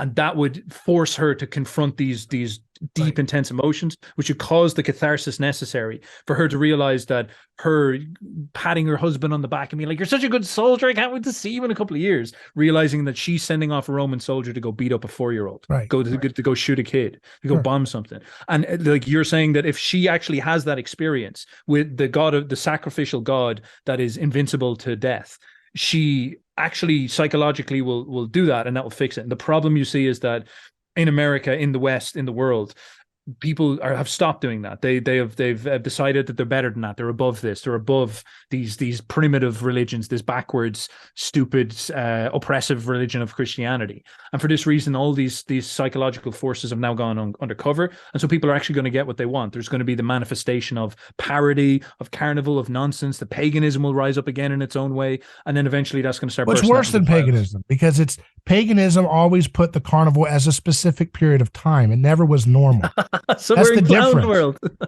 So that's where we get today. What we have today is worse than paganism, because it's a mutated form of Christian heresy mixed with paganism, and it's the worst of both worlds, right? The only antidote is to truly follow Christ, and to truly follow Christ doesn't mean it's a static relationship of repentance. It's an action-oriented direction towards the future, which means we have to get back to Nikola Tesla. We need to find the Nikola Teslas of the world. That's what I think is what Christianity is about. It's about finding the people who are able to create material progress in a way that meets people's needs, that in a way that actually helps alleviate what we call death anxiety, or the scarcity-driven violence that we have all around us today.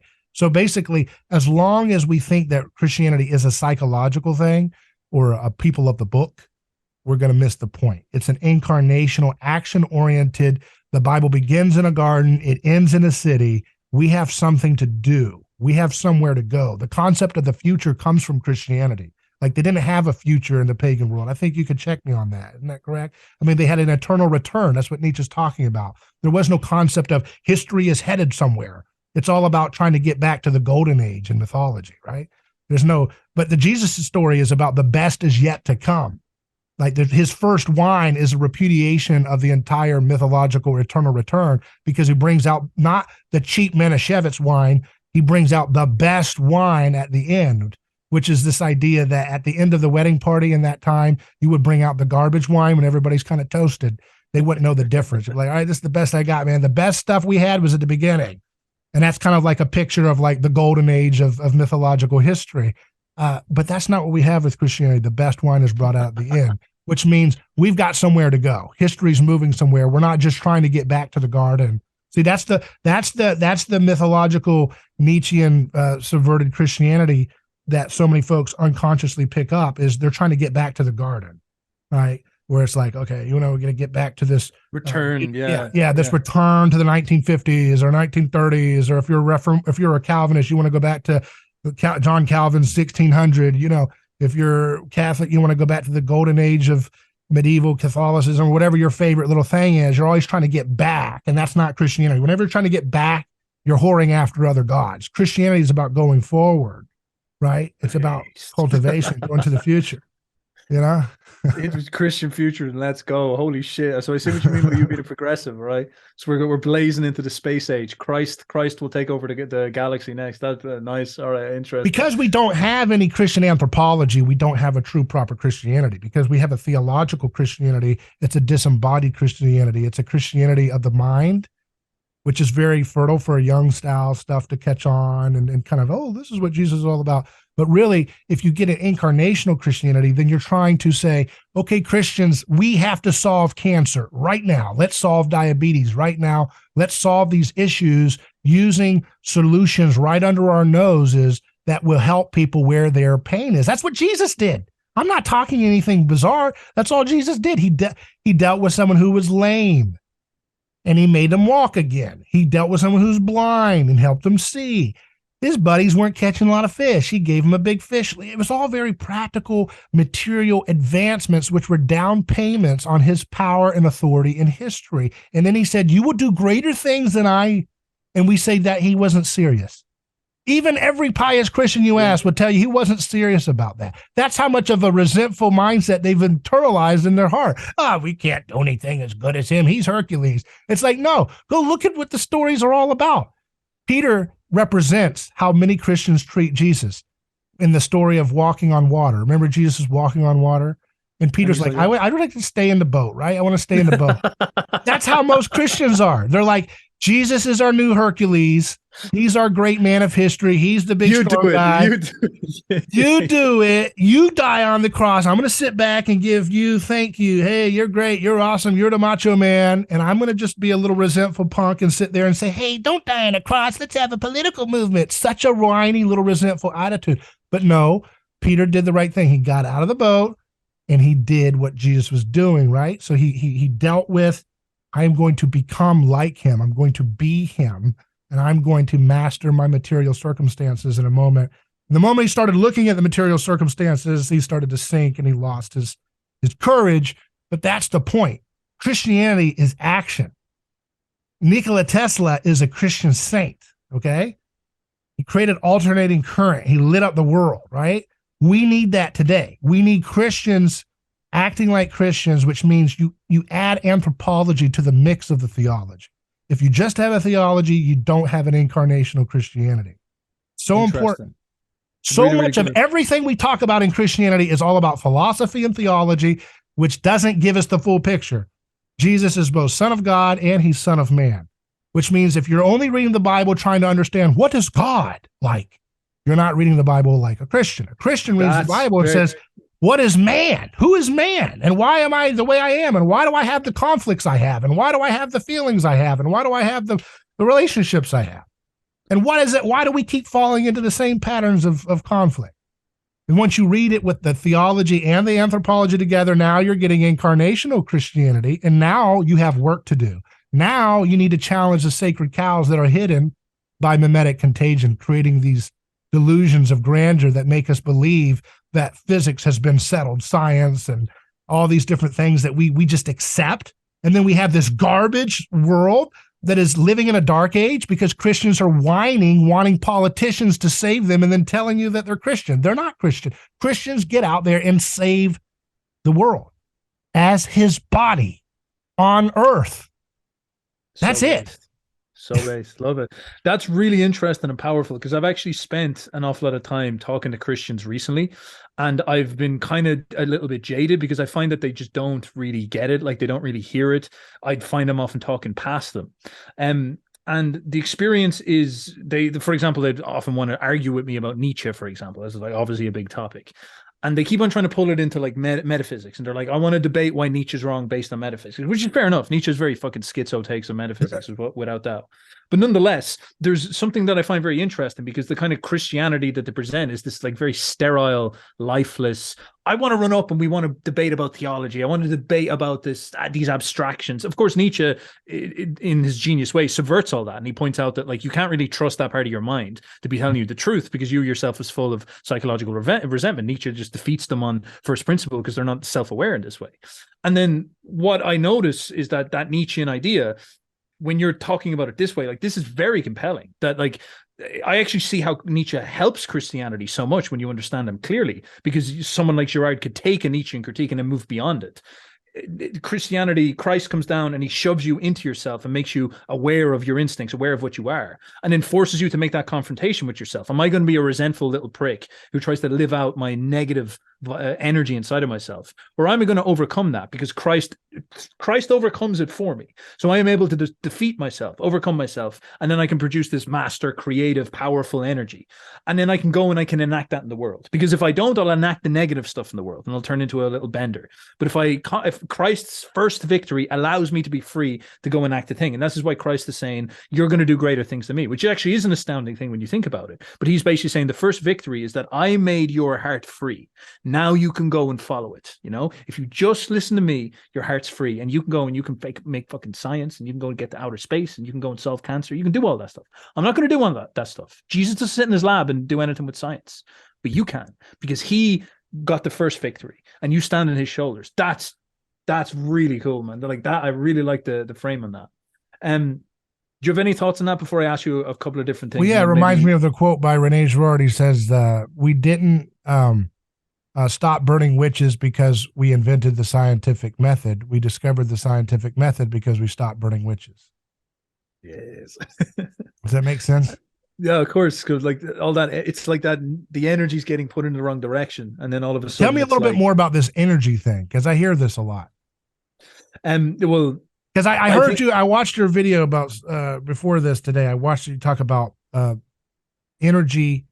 Nietzsche talks about energy is what's necessary before you get the morality. And if you try to put morality into a dead body, it's like rigor mortis. It's just stiff and right. And you're saying you need the vital energy to be flourishing before you get into abstract morality. And I'm like, well, what's energy here? What are you talking about? Tell me a little bit. Well, if you think about what your emotions are, because we're talking about Christ forcing people to confront their resentment, like what actually is the resentment?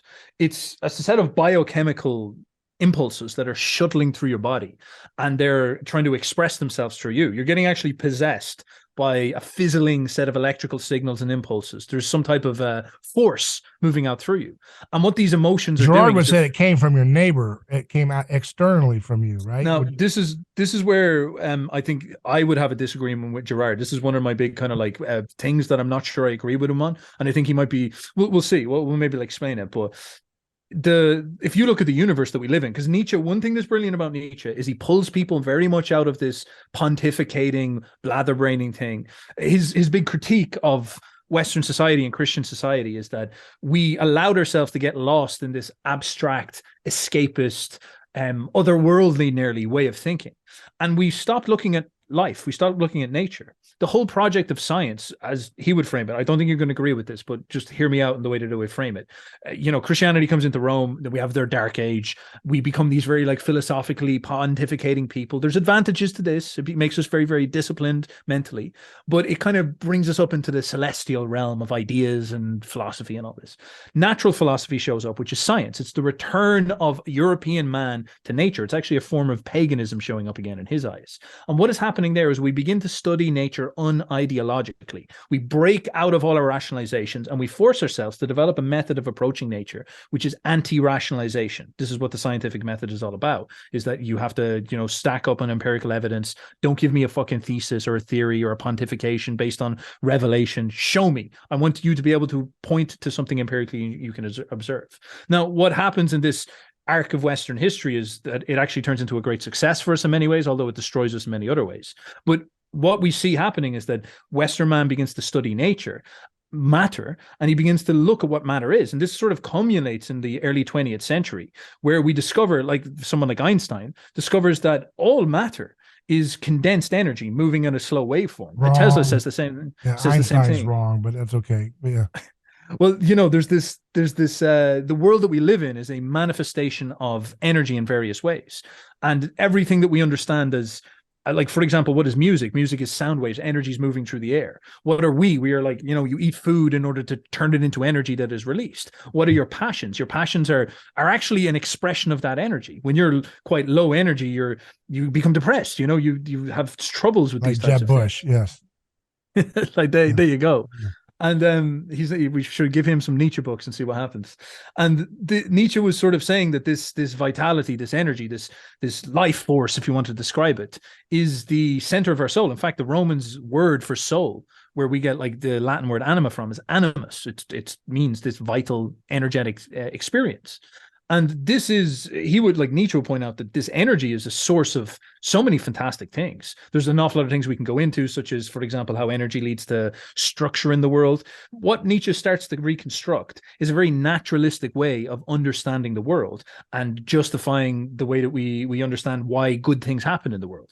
Why does Mozart produce his works? It's because he's a highly energetic person who crafts that energy, releases that energy, and what you see is the structure manifest out of this. Why is the body so beautiful? Like, here's maybe a very clear example of this, is that when people are overweight, they actually have lower metabolisms, meaning they have lower energy systems inside of their body than people who are lean and sharp and platonically formed. The people who look like a Greek god sculpted out of a platonic form have a higher energetic system inside of their body than the people with the low one. The obese person has a disordered, low energy, struggling metabolism, which can't cope with whatever system they're trying to build. So the energy gets Dr. Ray Peat, he would show you that a lot of obese people actually have very high metabolisms, but we'll leave that for another time. He passed away, sorry, but look into Ray Peat's ideas, because some he's not as fixated on the anorexic culture that some of the people online are about, but that's for well, would he say that obese people have a higher metabolism? Like, I know Ray Peat quite well. Some of them do, but some of them he would say actually, that you can't have a low metabolism and be skinny or overweight, actually.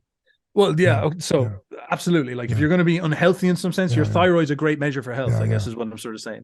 And like, if this is firing and all health systems are firing and you're in a very apex energy state, you actually see form manifest in your body. Why didn't Nietzsche look like any of this if he was all into this? Nietzsche was in better shape than you think. Now, he was a sickly man, but towards the end of his life, his tongue and all that. What was going on? Before he went crazy, he was climbing up mountains and stuff like this. And so who made him crazy? I think it was Jesus. I think Jesus, he just. Well, let's get into that. Yeah. Let's get into that, because I have a couple of things I want to ask you. I want to ask you some like hard problems. I want to ask you then about Dionysus and Crucified and why Nietzsche went crazy. So just a couple of hard problems. There's sometimes another problem, like, again, another challenge Nietzsche would put towards Christians, and I think this will be one for you, is that this is quite idealistic. Now, certainly you see in history much success with this, but surely there's a kind of reality where violence is justified. Like, how do you see that working? What about when a situation of self-defense? What about a situation of, like, Nietzsche would say, why can't we be brave and assert ourselves upon the world and put out our earthly forms and like go take over people who are like lower than us and less civilized and stuff like this? How do you deal with that sort of instinct within man that is violent and has its place inside of us for a reason? Like, what is the kind of way that you confront with this? Like, when is a war good? Well, the church has talked about that for a long time. Augustine had the just war theory, and there's debates about that. I do think there's a place for defensive force, but it's not. Defense is always a tricky thing, because everyone always thinks that their act of aggression was in reaction to somebody who had slighted them first, right? So it's always hard to, everybody always believes that they're the injured party when they get into a spat with someone. But from a third party perspective, it's a little harder to determine that. Look at the Ukraine and Russian situation, right? So we can see that there's a lot of instigations on the Western side leading up to what happened with the actual invasion of Ukraine. And so it becomes, when you're in mimetic rivalry with another, it's very hard to delineate truly an objective standard of who was the actual initiator of aggression and who was the one who was acting in self-defense. But nevertheless, I think that a Christian society, has a place for defensive force to protect victims from being violently attacked and defrauded and stolen from and so forth and so on. But I don't think that there's a Christian place for this society is weaker than us, so therefore we can conquer it. Of course, the West is still trying to do that in all kinds of creative ways, right? And the thing is, when you play that game, it's always going to end in backfiring because of the infection of Christ's consciousness. The cross works itself through society like yeast in a loaf, the Bible says. It is a subversive, slow process that is working itself through history, and we can either embrace it the easy way or continue to double down in harder ways, and it will continue to foil our attempts at creating order in society around the persecution of common victims. So basically, the West will continue to double down on its victim cults to try to supplant Christianity. Remember, they're always going to push you towards excuses for violence other than the individual proclivity for violence and sin that Jesus is going to tell you about, right? So they're always going to tell you, well, the reason why you've participated and colluded with oppression is because of your gender or your race or whatever, right? Or your class and certain things like that, or your political party. And you have to get rid of those aspects or self-flagellate those things in order to be able to atone for your guilt. Christianity doesn't say that. Those are all mythic containments trying to continually justify more sacrificial violence. So I do think that there's a difference in a Christian worldview between defensive force and what we would call collective violence or scapegoating violence. I think there's no place for vengeance in a Christian worldview, although that's hard to get people to abide by. People always believe that they have a righteous indignation and they have a right to use vengeance, but I don't think society can tolerate that in a way that in a violent way. Did that answer your questions? Is there any other thing I left out there? Because you asked a few different things. There's lots of questions I'd like to ask you on this, because like I think you can understand that's quite an extreme stance. Like it's like, I understand it's what's extreme? To not attack weaker peoples? Come on, you're a modernist. You can't be completely thinking that's extreme. Let me put it this way. Say, for example, we think about a boxing match, all right? And we think about the experience of two fighters, and one of them is defensive, and he's sort of standing in the corner and he's waiting to like box when the guy runs out and attacks him and all this. Now, the other guy is assertive. So the other guy has this like sadistic idea, and like sadistic is maybe the wrong strong word, but he's going to assert himself upon this person.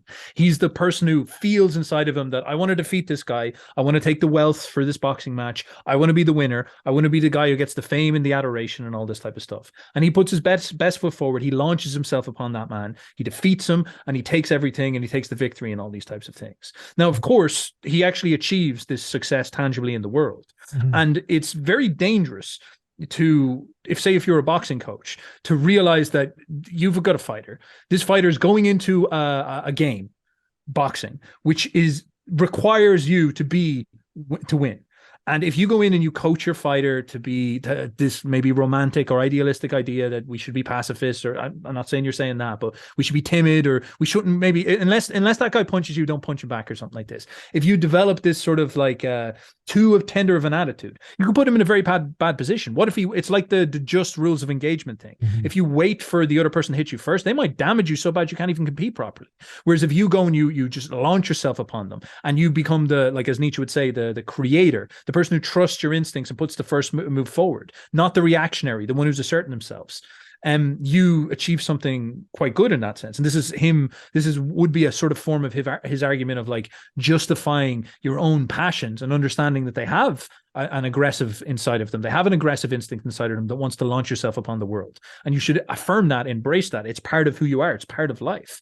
To try and moralize that out is very suspicious and could put you actually in a very dangerous position. And so, for example, in the West, you could look at the West and you could say maybe our problem is that we need to go back to Christianity and relinquish our aggression. Or you could also turn around and say, for example, we've lost our assertive master skills. We've lost our ability to trust our conquering instincts. When we were Christian, we sort of had a good conscience about those despite that. And that allowed us to take over the world and put us in a dominant position. Now what's happening is that we've got all these people that used to be the colonies of the West. We've got these Irish people. We've got these people from all across the world, and they're full of resentment. And we live like this game is not a fair game. It's a bad game, and they're coming to get us, and they don't seem very happy. And it kind of comes to a point where it's like, I'd love them to scapegoat that resentment and stop it, but I have a feeling that's not going to happen. I have a feeling that it's just going to keep on spiraling. At what point do we sort of say to ourselves, I'm not going to be in the reactionary position. I've got to sort of say to myself, right, I'm fucking done dealing with this problem. We've got a load of people bickering and complaining and trying to drag us down. It's like the Romans dealing with the Judeans. They're trying to drag us down into some petty fight, and the Romans are putting it off and putting it off and putting it off. And then eventually you have to turn around and say, well, you know what? Fuck you. I'm going to put the foot down and I'm going to assert the reality that I see, and I'm going to trust my guts and all this. Now, what's that going to look like? Yeah, it's a good question. I don't know the exact details. Take it out of the abstract and tell me what you're talking about. I can give you some actual things too, so I won't keep it abstract too for my solution. No worries. Well, look, I would give me some action points. What are you talking about? I would say one of the main things is looking at the institutions that we have and starting to develop a sort of counter set of assertions to say, for example, the egalitarian hires, like the diversity hires and stuff like this. That stuff has to go. There has to be an assertion of like, these are our institutions. When we were running them, we created a high culture, we created modern medicine, we created all these type of things. An assertion of us, like a sort of confidence and pride in ourselves, pushing us into our institutions. For example, allowing us to... You're talking about our as in Irish people taking back what they want in Ireland? Like that? I would say Western culture generally. It's almost like Christendom, but extended to the concept of Western culture, because I know like Protestants and Catholics and all that will go together. And they're going to but who's going to determine what's our thing when we've got so many different, like you said, the Irish have all this resentment to the English and all this stuff, and British or whatever these people. So this is a good question. Again, this is something that you could look at, like, this is like a demographic political identity question, but like, could you say Western people? Could you say European people? I don't really know. Like, I'm not sure exactly the way that we could put it, but say we go with something like Western people. I'm not sure if that's going to be the one that works in the end. Then we have this question of like, all right, Western people are massively demoralized. They are infected by the resentment, the guilt that has been put on them by resentful people who don't like them for historical grievances and various things like this. Now, in order for them to flip that on its head and get out of that flux and start to assert themselves and put their best foot forward, they need to shackle off the guilt. They need to say to themselves, I'm not going to have a negatively premised identity that I was an evil, tyrannical colonizer. I was the people who created the cathedrals. We were the people who created all these type of things. We were the people who created medicine. We were the people who blazed forward the path for the world. But what was the advantage they had that allowed them to do some of those advancements? Well, I would say the advantage would be that they are an extremely natural witches. Well, all right, Paradox, fair enough. Right? I'm not one of those persons I'm not saying that there was no technological advances before Christianity took hold. I'm not saying that. I'm just saying what really sped things up.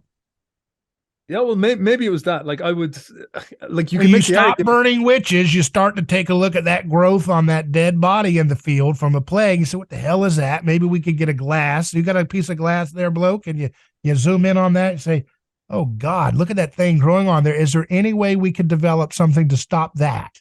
After we've burnt Martha the 5th year in a row, it didn't work. Good God, is there anything else that might be a little better than hearing Martha screams for the 5th year? The crop didn't come.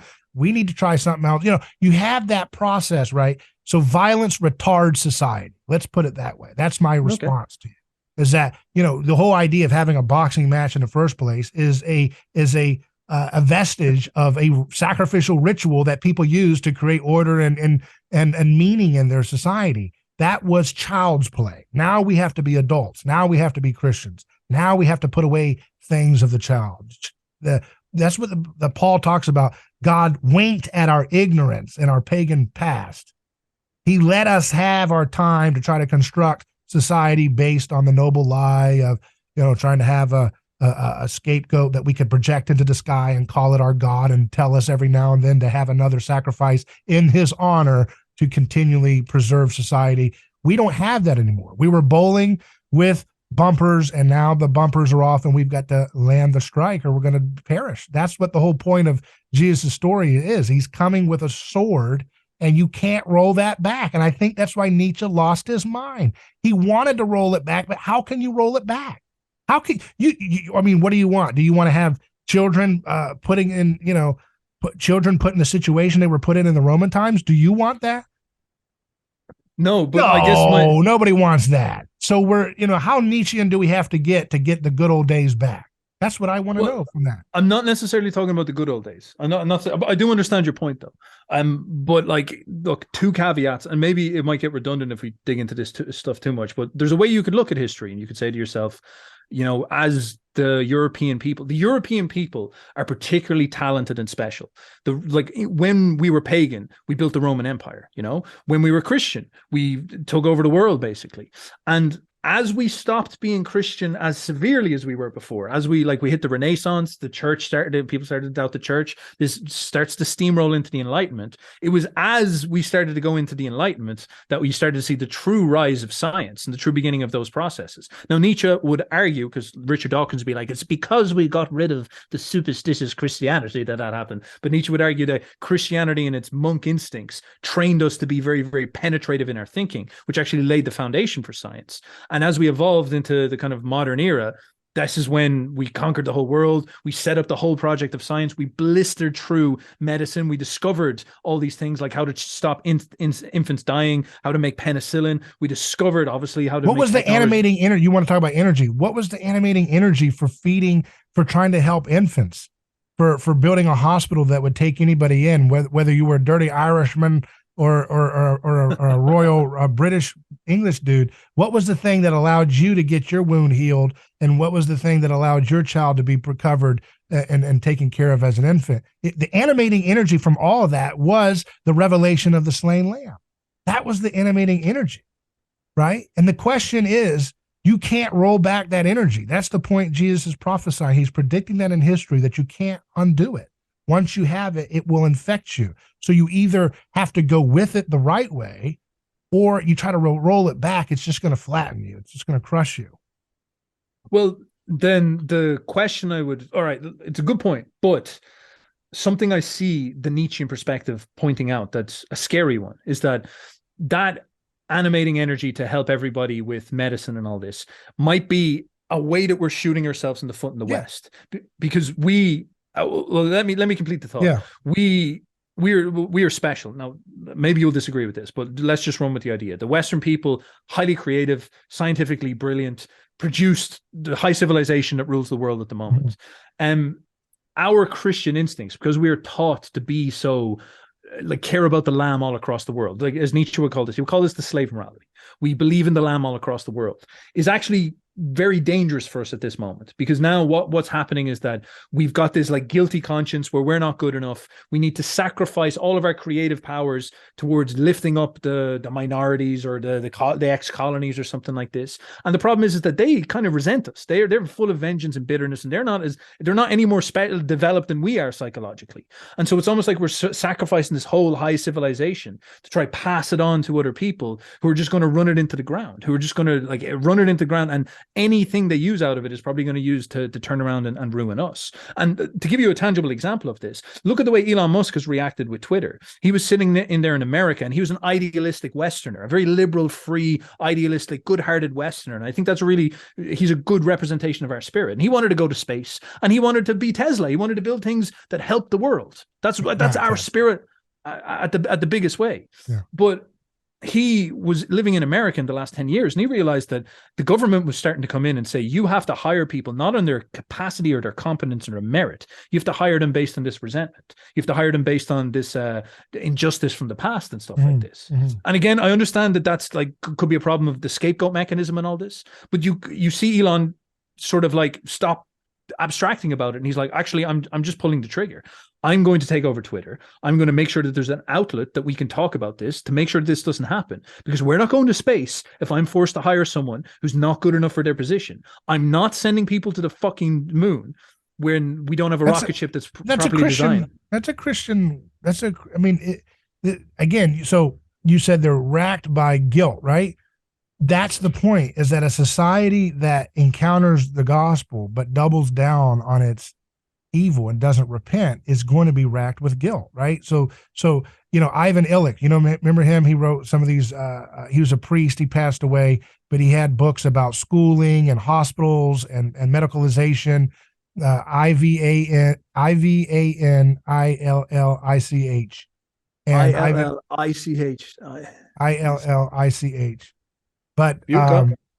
But look up some of his stuff, because he talks about the corruption of the best is the worst, about how Christianity has been corrupted and created into this bureaucratization of medicine, right? Medical is this creating this sterile bureaucracy that takes these things that you're talking about and Nietzsche was talking about and institutionalizes them into these kind of like low energy institutions that are grinding us into oblivion. But he wanted to recover the best part of Christianity, which is close to kind of what I'm talking about. And he talks about the Good Samaritan. It's an agency thing. Let's go back to that. You can't bureaucratize and create some kind of labyrinthine regulatory state based on Christianity. That is a total joke. And that's why America and the West is the way it is, because we are haunted by the cross, but we do not want to repent. Instead, we construct our own artificial martyr's purchase. The way I illustrate it is, those pictures where you have a painting of something at a fair and you can put your head in the back to get the photo, that you're a cowboy, or something. Well, we have a cross, a crucifixion, and this is the West. We put our heads in that little spot, right? And we say, all right, get the photo, right? Because we covet the martyr's perch that Jesus has in history. And we don't want to repent. So we're in a negative, rivalrous relationship with Jesus rather than a positive one. Yeah. And once we start to have a positive, imitational relationship with Jesus's actual action, instead of creating another ideological, metaphysical construct to go and debate with people about, we actually incarnate an action, and actually enact his way of dealing with things. We will have a hermeneutic of suspicion that will allow us to dispossess these different institutional power holds that have us enslaved in incorrect information. The medical system needs completely to be destroyed. It's completely corrupt. It's completely abysmal. But you can't overthrow it by some kind of Caesar. It will happen through people understanding, through what we have with media and internet and so forth, people starting to realize what they can do to reclaim their health, what they can do to reclaim their vitality, as you would say it. And these things will start to percolate, and people will either get on board with the truth and find the results of actually questioning the gods of the city and actually repenting, not just of guilt, but also repenting of ignorance, of trusting in institutions that are not God. And that are not the things that we think they are, like the FDA, like the CDC, like these institutions, like you were mentioning Einstein. Einstein needs to be challenged. Einstein, in my opinion, is another Marduk, he's a real person, but I mean, he's been constructed, right? He's been turned into a god that can't be challenged. And there's all this mimetic conformity to the paradigm that he put in place that needs to be challenged. And only a Christian does that. Only a Christian has the courage to look at the gods of the city and to expose them as whitewashed tombs with dead bones inside. Only a Christian, truly imitating Jesus, has the courage to challenge the crowd and understand the crowd for what it really is. Nietzsche's just taking another side in the crowd fight. Jesus helps you get free from the crowd. Are you sure Nietzsche sounds like a Christian in the way that you're describing it? Yeah, but he wanted to return to something that was completely destroyed. Why do you say he wanted to return? Because he definitely didn't. Like, he was very much like there's many things that you're saying that I find. Oh, okay. First of all, so what you see it as is we have this problem where like the Nietzschean analysis that I'm sort of saying is that the danger in the West is that the West is demoralized. Our understanding of ourselves is shackled with guilt. In order for us to go forward into the future, we need to honestly grapple with the fact that we're building a system around us that is actually just sublimating the psychological drama that's going on inside of us, and we're actually building a fucking prison around us like idiots that's going to be violent towards us, perhaps, which is going to lead to a violence escalation that might be just absolutely crazy when we see it, sort of like communism type thing. So you're saying that we need to go back and confront the true tragedy of Christ, the true struggle of Christ, and allow that to not the tragedy. It's a comedy. The Gospels is it is. The comedies end with a banquet at the end of the story. That's what Revelation is with. It's a beautiful banquet. The best is yet to come. See, you're talking like these. I mean, I don't know where this framework that you've been told from about what Christianity is about, but this is not what Christianity is about. The best is yet to come. We have to get out there and enact the truths of what we can do. And here's the thing. Let me put it this way. We have a gospel technology. And it allows us to stop using retarded forms of culture making, which is what we call sacrificial violence. And we have to find those different aspects of sacrificial violence that we're still participating in, still making excuses for, and repent of our participation in it, and then become a part of the community that bears witness to the truth that provides better solutions than the violence was provided before. So basically, I know this is kind of ad hoc, but the FDA is a mythically enclosed institution of sacrificial violence. They put people in rape cages if you defy what they determine to be what is medicine. What is the medicine for cancer? If you defy them, you will be put in a cage for that. That is a sacrificially enclosed structure. This is a religious entity that gets transcendent awe from people who say they're Christians and yet are whoring after false gods. So Christians have to understand how these false gods appear in our time today, how they're mimetically enclosed with all this awe that they don't deserve. And they don't deserve the same reverence and authority and don't touch this stuff attitude that we all kind of presuppose in the way we talk about society. We need to take a much more radical challenge to why we have these institutions that we have. I've laid out a few things that I want. We need to have elemental transmutation at room temperature. That means we need to be able to create technology that allows you to take elements that are this and turn them into elements that are that, to rare earth elements, things that we need for technology. We need to have low temperature nuclear energy. We need to be able to have ocean water powering our energy of our homes or our neighborhoods or our communities, however we scale it, that allows us to not have to rely on the energy system that we currently have that's so mediated by this false scarcity framework. We need to have cures for cancer, diabetes. Most of those things can be solved by getting seed oils out of the food system.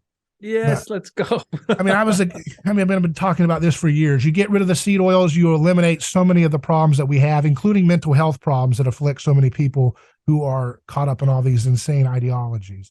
We need to have anti-gravity. We need to have different things. We need to have 24/7 energy panels that pull energy from infrared energy instead of just relying on intermittent sunlight and clouds that cover up the sun and nighttime. We need to have energy 24/7 pulling from infrared. All these are technologies that I have investigated on my show. I am actually trying to show people just my favorites that I've collected, those few, that those are examples of the things that conservatives or Christians or so forth should be talking about at their conferences. This is the things that they should be investigating. This is the things that they should be getting engineers to develop together and figure out how to crowdfund or whatever and bring these things and scale them up so that society can have them. And when we do those things, what happens is the gods of the city will lose their luster. Right now, we have these false messiahs in these institutions you're talking about that are pulling all of us down because they seem to be the only thing in town that has any kind of energy or anything going on. But all they sell us is guilt and self-hatred, right? And so my point is we have to show that the gods of the city don't scratch the itch as well as the real thing. Does that make sense? That's really, like, I really, really like that. Like, man, there's definitely this brilliant alignment between everything I've been thinking about with Nietzsche recently and this, because this sort of Christian futurism energy is like hyped, man. I don't really find many people who are talking like this. This is really good. I really, really like it. the power of Christ is that he sets you free from, in some sense, the psychological drama that's so easy for us to get like sucked up into. And you're basically saying, listen, think about the world we could have, Right. where we could have free fucking energy. Right. We could be Superman. We could be the Ubermensch, Ray Peat, super thyroid, blasted out of our face, eyes dilated all day, 400 IQ, 20 babies each, and all this type of stuff. Like this is possible. But what we have now is that as the culture declines and loses its vitality, people are getting siloed. We're going onto Twitter and bickering about like our political enemies, and we're getting lost up in all these demographic wars and stuff like this. And it's like we're getting sucked back into the lower gods, the gods of the city, as you said. We're getting sucked back in, and eventually those scapegoat mechanisms are going to kick into gear properly. There's a trans girl or trans person who walked in and shot all those Christian kids. There's obviously going to be responses in the opposite direction to stuff like this, and that spiraling energy is starting to kind of clash. And you're basically saying, like, if we fuck this up, yeah, that's going to just start to get out of control, and then you're going to have a lot of bad stuff happen. But it doesn't have to be that way. Like, Christ set you free from all that stuff. It's just that you won't repent. You won't actually allow him to do the thing that he's able to do, which is set you free so you can go and pursue Tesla's 0 point. Why are you afraid to talk about low temperature nuclear energy? Because you're mimetically owned. That's my point. Why are you squawking on Twitter 24/7 instead of figuring out how to become great? Because you're mimetically owned. You want to get that attention economy to give you some love. As my friend Cyprian was saying yesterday, we want to have what the others have. When you are free from that, when I'm talking about repentance, you are truly what the Uberman or whatever. You can do that, right? Because you're not worried about what people think. How many people don't want to talk about Einstein in a critical way because they're afraid that that's not cool, and they don't have anything to actually provide? They're afraid that they'll be labeled one thing or another. How many people are actually afraid to talk in a way that's truly original? They've always got to use all the catchphrases everybody else is using online. How many people are afraid to actually do things like talk about seed? I talk about seed oils on my show all the time, and not just, it's a little trendy little Twitter thing that's like, but that's not the real thing. I mean, it really does actually have a link to 90% of the chronic illnesses if you look at it. And like people, everybody is so caught up in the meme world that they don't want to actually be a man and actually get out there and do things, right? Like get out there. You want to farm? Go farm. I mean, I'm friends with Joel Salatin. I'm learning how to do this regenerative agriculture stuff from him and others like that. Get out there and become a part of the real world. And then you'll see how your talents can be used in a way that can glorify God, which you are made in the image to do. We were meant to subdue the world. There's no more vital energy than the creative power of being made in the image of the creative God that created this universe. There's no more, you don't need any more vital energy from a philosophy. What you need is to be clear and to repent and to turn away from all of this fixation on mimetic reciprocity. Like, instead of chasing after Andrew Tate, study Jesus Christ. Right? Instead of chasing after, I want a fancy t-shirt. How much of your life is spent trying to get a t-shirt and a baguette? It's such a waste of time.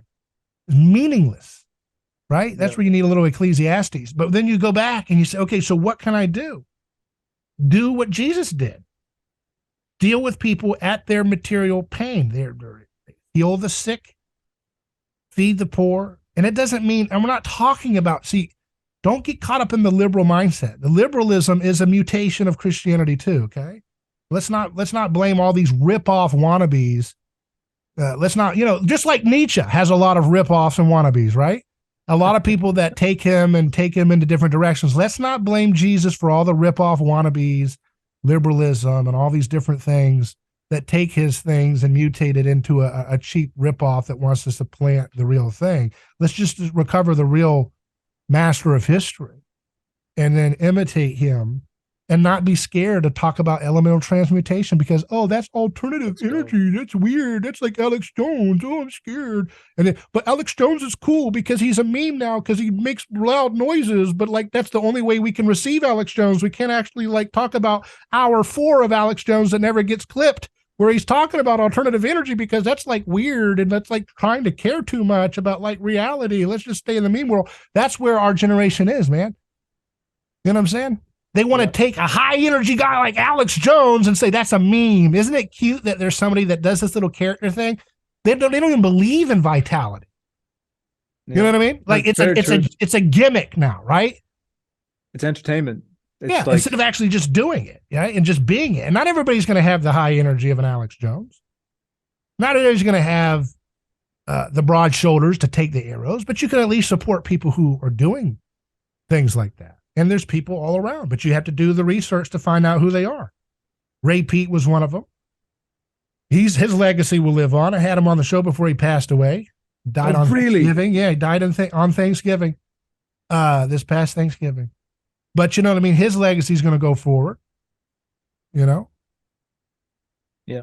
That's brilliant. Like the actual frame that you have there, I think is just money now. I really, really like it. Really impressed. It's absolutely fantastic. One last thing we could talk about, and then I'll probably have to go after this, is maybe we could talk about Nietzsche's death and his struggle with talk about that. Because I've been thinking about this a bit. He often talks about Dionysus, and the struggle in life is obviously to do with the relationship you have to suffering and trauma, as we said. And one thing I found so fascinating thinking about Dionysus and the Crucified is related to the ritual of human sacrifice and how Aristotle would talk about drama and Greek theater and all these type of things. Because as you're saying, we have the hierarchy, we have the collective of the Roman pagans, and all the people inside of it feel their little pieces of trauma. They go through their suffering, and it builds up all this negative energy inside the hierarchy. Aristotle noticed this. And then what the people would do in order to get catharsis, to release this, is they go watch Greek drama, Greek theater.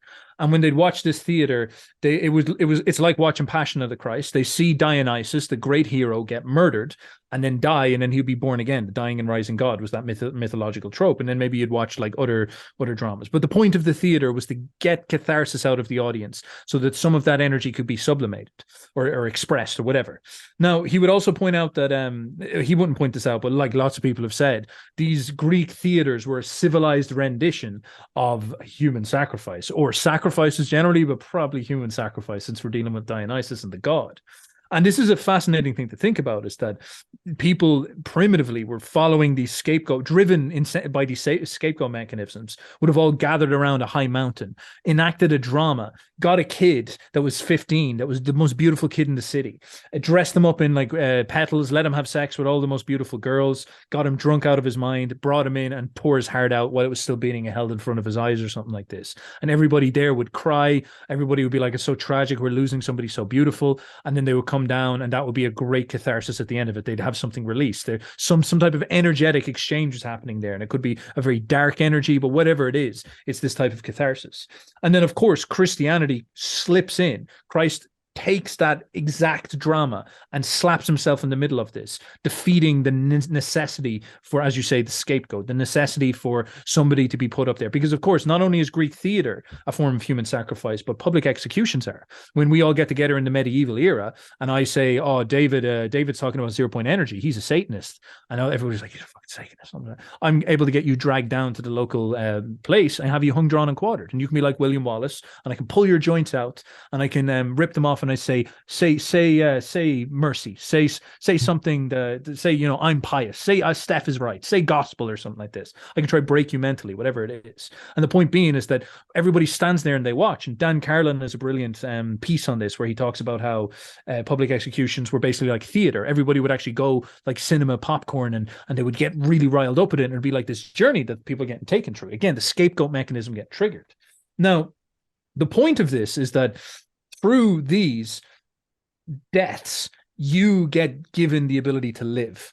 The Dionysus, the human sacrifice, dies so that your catharsis could be channeled into them, so they could be scapegoated, so that you're free from the negativity that you'd built up over the last year, which allows you to go to live the next year, and society as a whole can live the next year and succeed. It's a mechanism of life, a very brutal and primitive one, but it is a mechanism of life. Of course, Christ comes in and dissolves it, but perfects it in that way as well. Now, I think what Nietzsche was talking about was, he was really big into this idea of how do we stimulate life. Like, he would sit down and say to ourselves, say to us that these stories that we tell ourselves, the drama that we tell ourselves, the narrative drama inside of our head is pulling emotions out of us. And if we tell ourselves a story like, I'm oppressed, these people are after me. The leftist people are after me. We need to bind together and get one of them and destroy them and scapegoat them, and then I'll be happy. This becomes the sort of stimulus narrative that calls you forward into action in life. So if you're motivated by resentment, you're going to go and you're going to try get that person you want to express that vengeance on and do this. Nietzsche would point out that will not lead to life. That will lead to vengeance, but what you'll do is you'll destroy everything around you as you do that, and that's not actually successful life. The French Revolution is a great example, or communism. These people get filled up with this resentment. They sacrifice the king at the guillotine in an act of human sacrifice at the public execution. And then what do they do afterwards? They destroy French society. It's a reign of terror. They pull down all the art. They do the same with communism as well. The point being is that we can allow ourselves to get possessed by narratives that are anti-life, life denying. This is his big thing. Narratives that pull us forward and destroy us, which are not good. He was very interested in this idea of like, what would be a theatrical, dramatic narrative that would pull us forward towards life? What is the thing that allows us to live? What is something that can possess us, that can give us catharsis and pull these emotions out of us, but lead us towards success? For example, I would look at European people right now, and I would see that the story we have is fundamentally demoralizing. You are evil because you colonize the world. You should feel guilty about it, and reorganize all your institutions to have diversity hires, get yourself out of this, destroy your cities because of climate change, essentially become a bug-eating slave. That's what you should do. And that's anti-life. That's destroying Western people's life. And what would be a narrative opposite to that? What would be one that would affirm you? What would be a drama that would lift your spirit up? And that's actually a big question.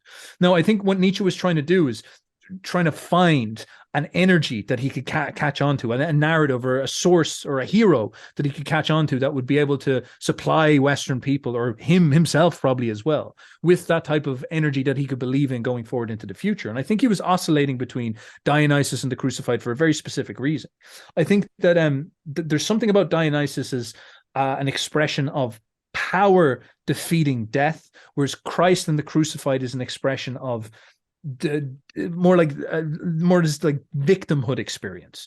So Dionysus is so powerful that he draws the world towards him, and then the Maenads rip him apart, and then he is born again. And there's some type of like instinctive expression of superpower. It's like the way the hero, like Achilles, lives forever because he's so strong. There's no tragedy per se. There's no weakness. There's no victimness and all this. Instead, he's so strong that he ascends into the heavens. It's almost like this idea of transforming into the Übermensch. And I think Nietzsche struggled his whole life with health problems. And so he wished that there was a part of him that was like that Dionysian Superman energy that could overcome his situation. And he kind of knew that when you're down in the dumps, there's a part of you that needs to believe, that needs to say to yourself, I'm strong. I want to reach towards that kind of strength. And he was running along with that and sort of saying, is that the sort of story that the West needs? A remoralizing story of Superman strength that we can use to pull us out of this ruckus? Or, and I don't think he was conscious of this. He was struggling. He didn't want it to be this, but it was still a reality for him that he needed to confront. The other version of this narrative, which is that Christ is in some sense a victim. He is not strong enough. He represents failure. He represents destruction. But of course, he is strong enough. He just lays down his strength. He lays down his strength. He does defeat it in the end. He does display immortality in the end. But it's almost like through Christ, you are experiencing.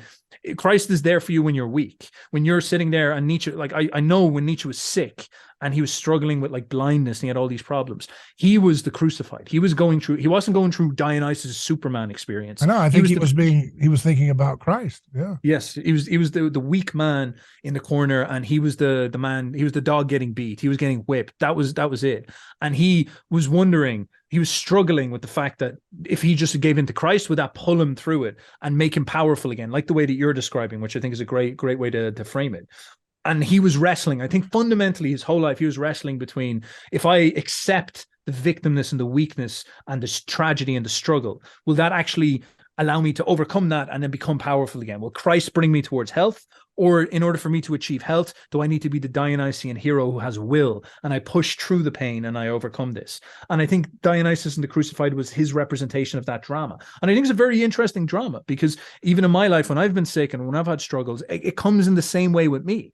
I'm like, which one am I trying? Do I need to just grow? Like, do I need to just get a pair of balls here and just force myself with some type of will action? And sometimes that works. But then there's another side where you need to sort of like sit down and pause and become aware aware of what you're doing, and then sort of say to yourself, you know, Christ is with me, Christ forgives me. There's no need for me to get wrapped up. I'm getting traumatized right now by pain.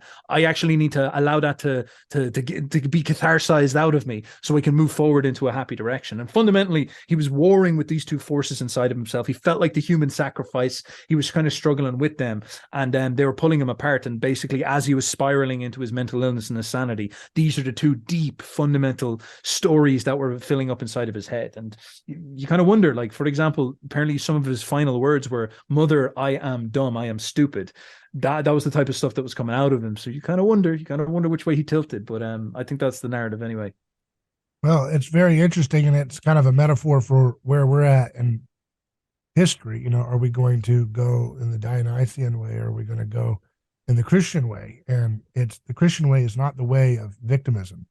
Victimism is just another attempt to, you know, create a resentment-based power grab, and it's not what we're talking about. And so that's the, you know, people seem to be more fixated with it's victimism versus, you know, this kind of will to power Superman. And I think there's always, you know, this saying, the royal path, which is the Christ, the King, conquers this tension between victim and master, right? And redeems both the victims that represented Dionysus through the years, as well as those who are the kings that get, you know, like you know, kings are victims too. Kings get lynched too. Strong men get lynched too, right? They're like the French bourbons. So it's important not to put Jesus as in tension with the strong man, because he redeems the whole spectrum of victims, or the oppressors and the oppressed. And yeah, it's interesting. I guess he forgives the oppressors and he redeems the oppressed, and in that, like, he dissolves both of them. And it's interesting you mentioned Dionysus drawing all. That's what Jesus says. I will draw, when I am lifted up, I will draw all men unto me. And that's what we see happening in history right now. As I think that the signs of victimism is a sign of how much you know, you were talking about the different things that they're accusing us. That's Satan. That's just Satan. The spirit of Satan is always going to try to accuse in order to justify violence. And so that's the thing that, you know, instead of shrinking away from Christianity because we've barely even tried it, we should actually try it for once and actually see what happens. You know, that's very interesting. I think Nietzsche's conceptions of master morality and his psychologization of man, his penetration into man's psychology, it's so fascinating to the way that you're presenting Christianity here, because Nietzsche's always talking about the need, again, he doesn't, I guess, create like these like frameworks and proscriptions that you're allowed to just take and enact. He's not like that at all. Instead, he's a catalyst that you clash your thinking up against. But he points out this devious resentment and this vengeance inside of people and these psychological motivations. But as I said already, he's always pointing out the sort of strength when you're full of vital energy and strength, when you're really healthy, when you're really beautiful, really creative. You have this forgetfulness, you have this indifference, you have this ability to let go of slights, of vengeance, of pettiness. And you have this very visionary forward thinking, this big thinking where you believe in the future, where you want to reach towards bigger goals. The example maybe between Ireland and England is like, the Irish dream was that we would just pull our piece of land away from England and we would do anything to hurt them in order to make that happen. Again, it's justifiable because we were conquered. But at the same time, look at the English. The English are a world-conquering people. Their vision was much bigger than Ireland. Like, we were nothing to them. Their vision was the entire world.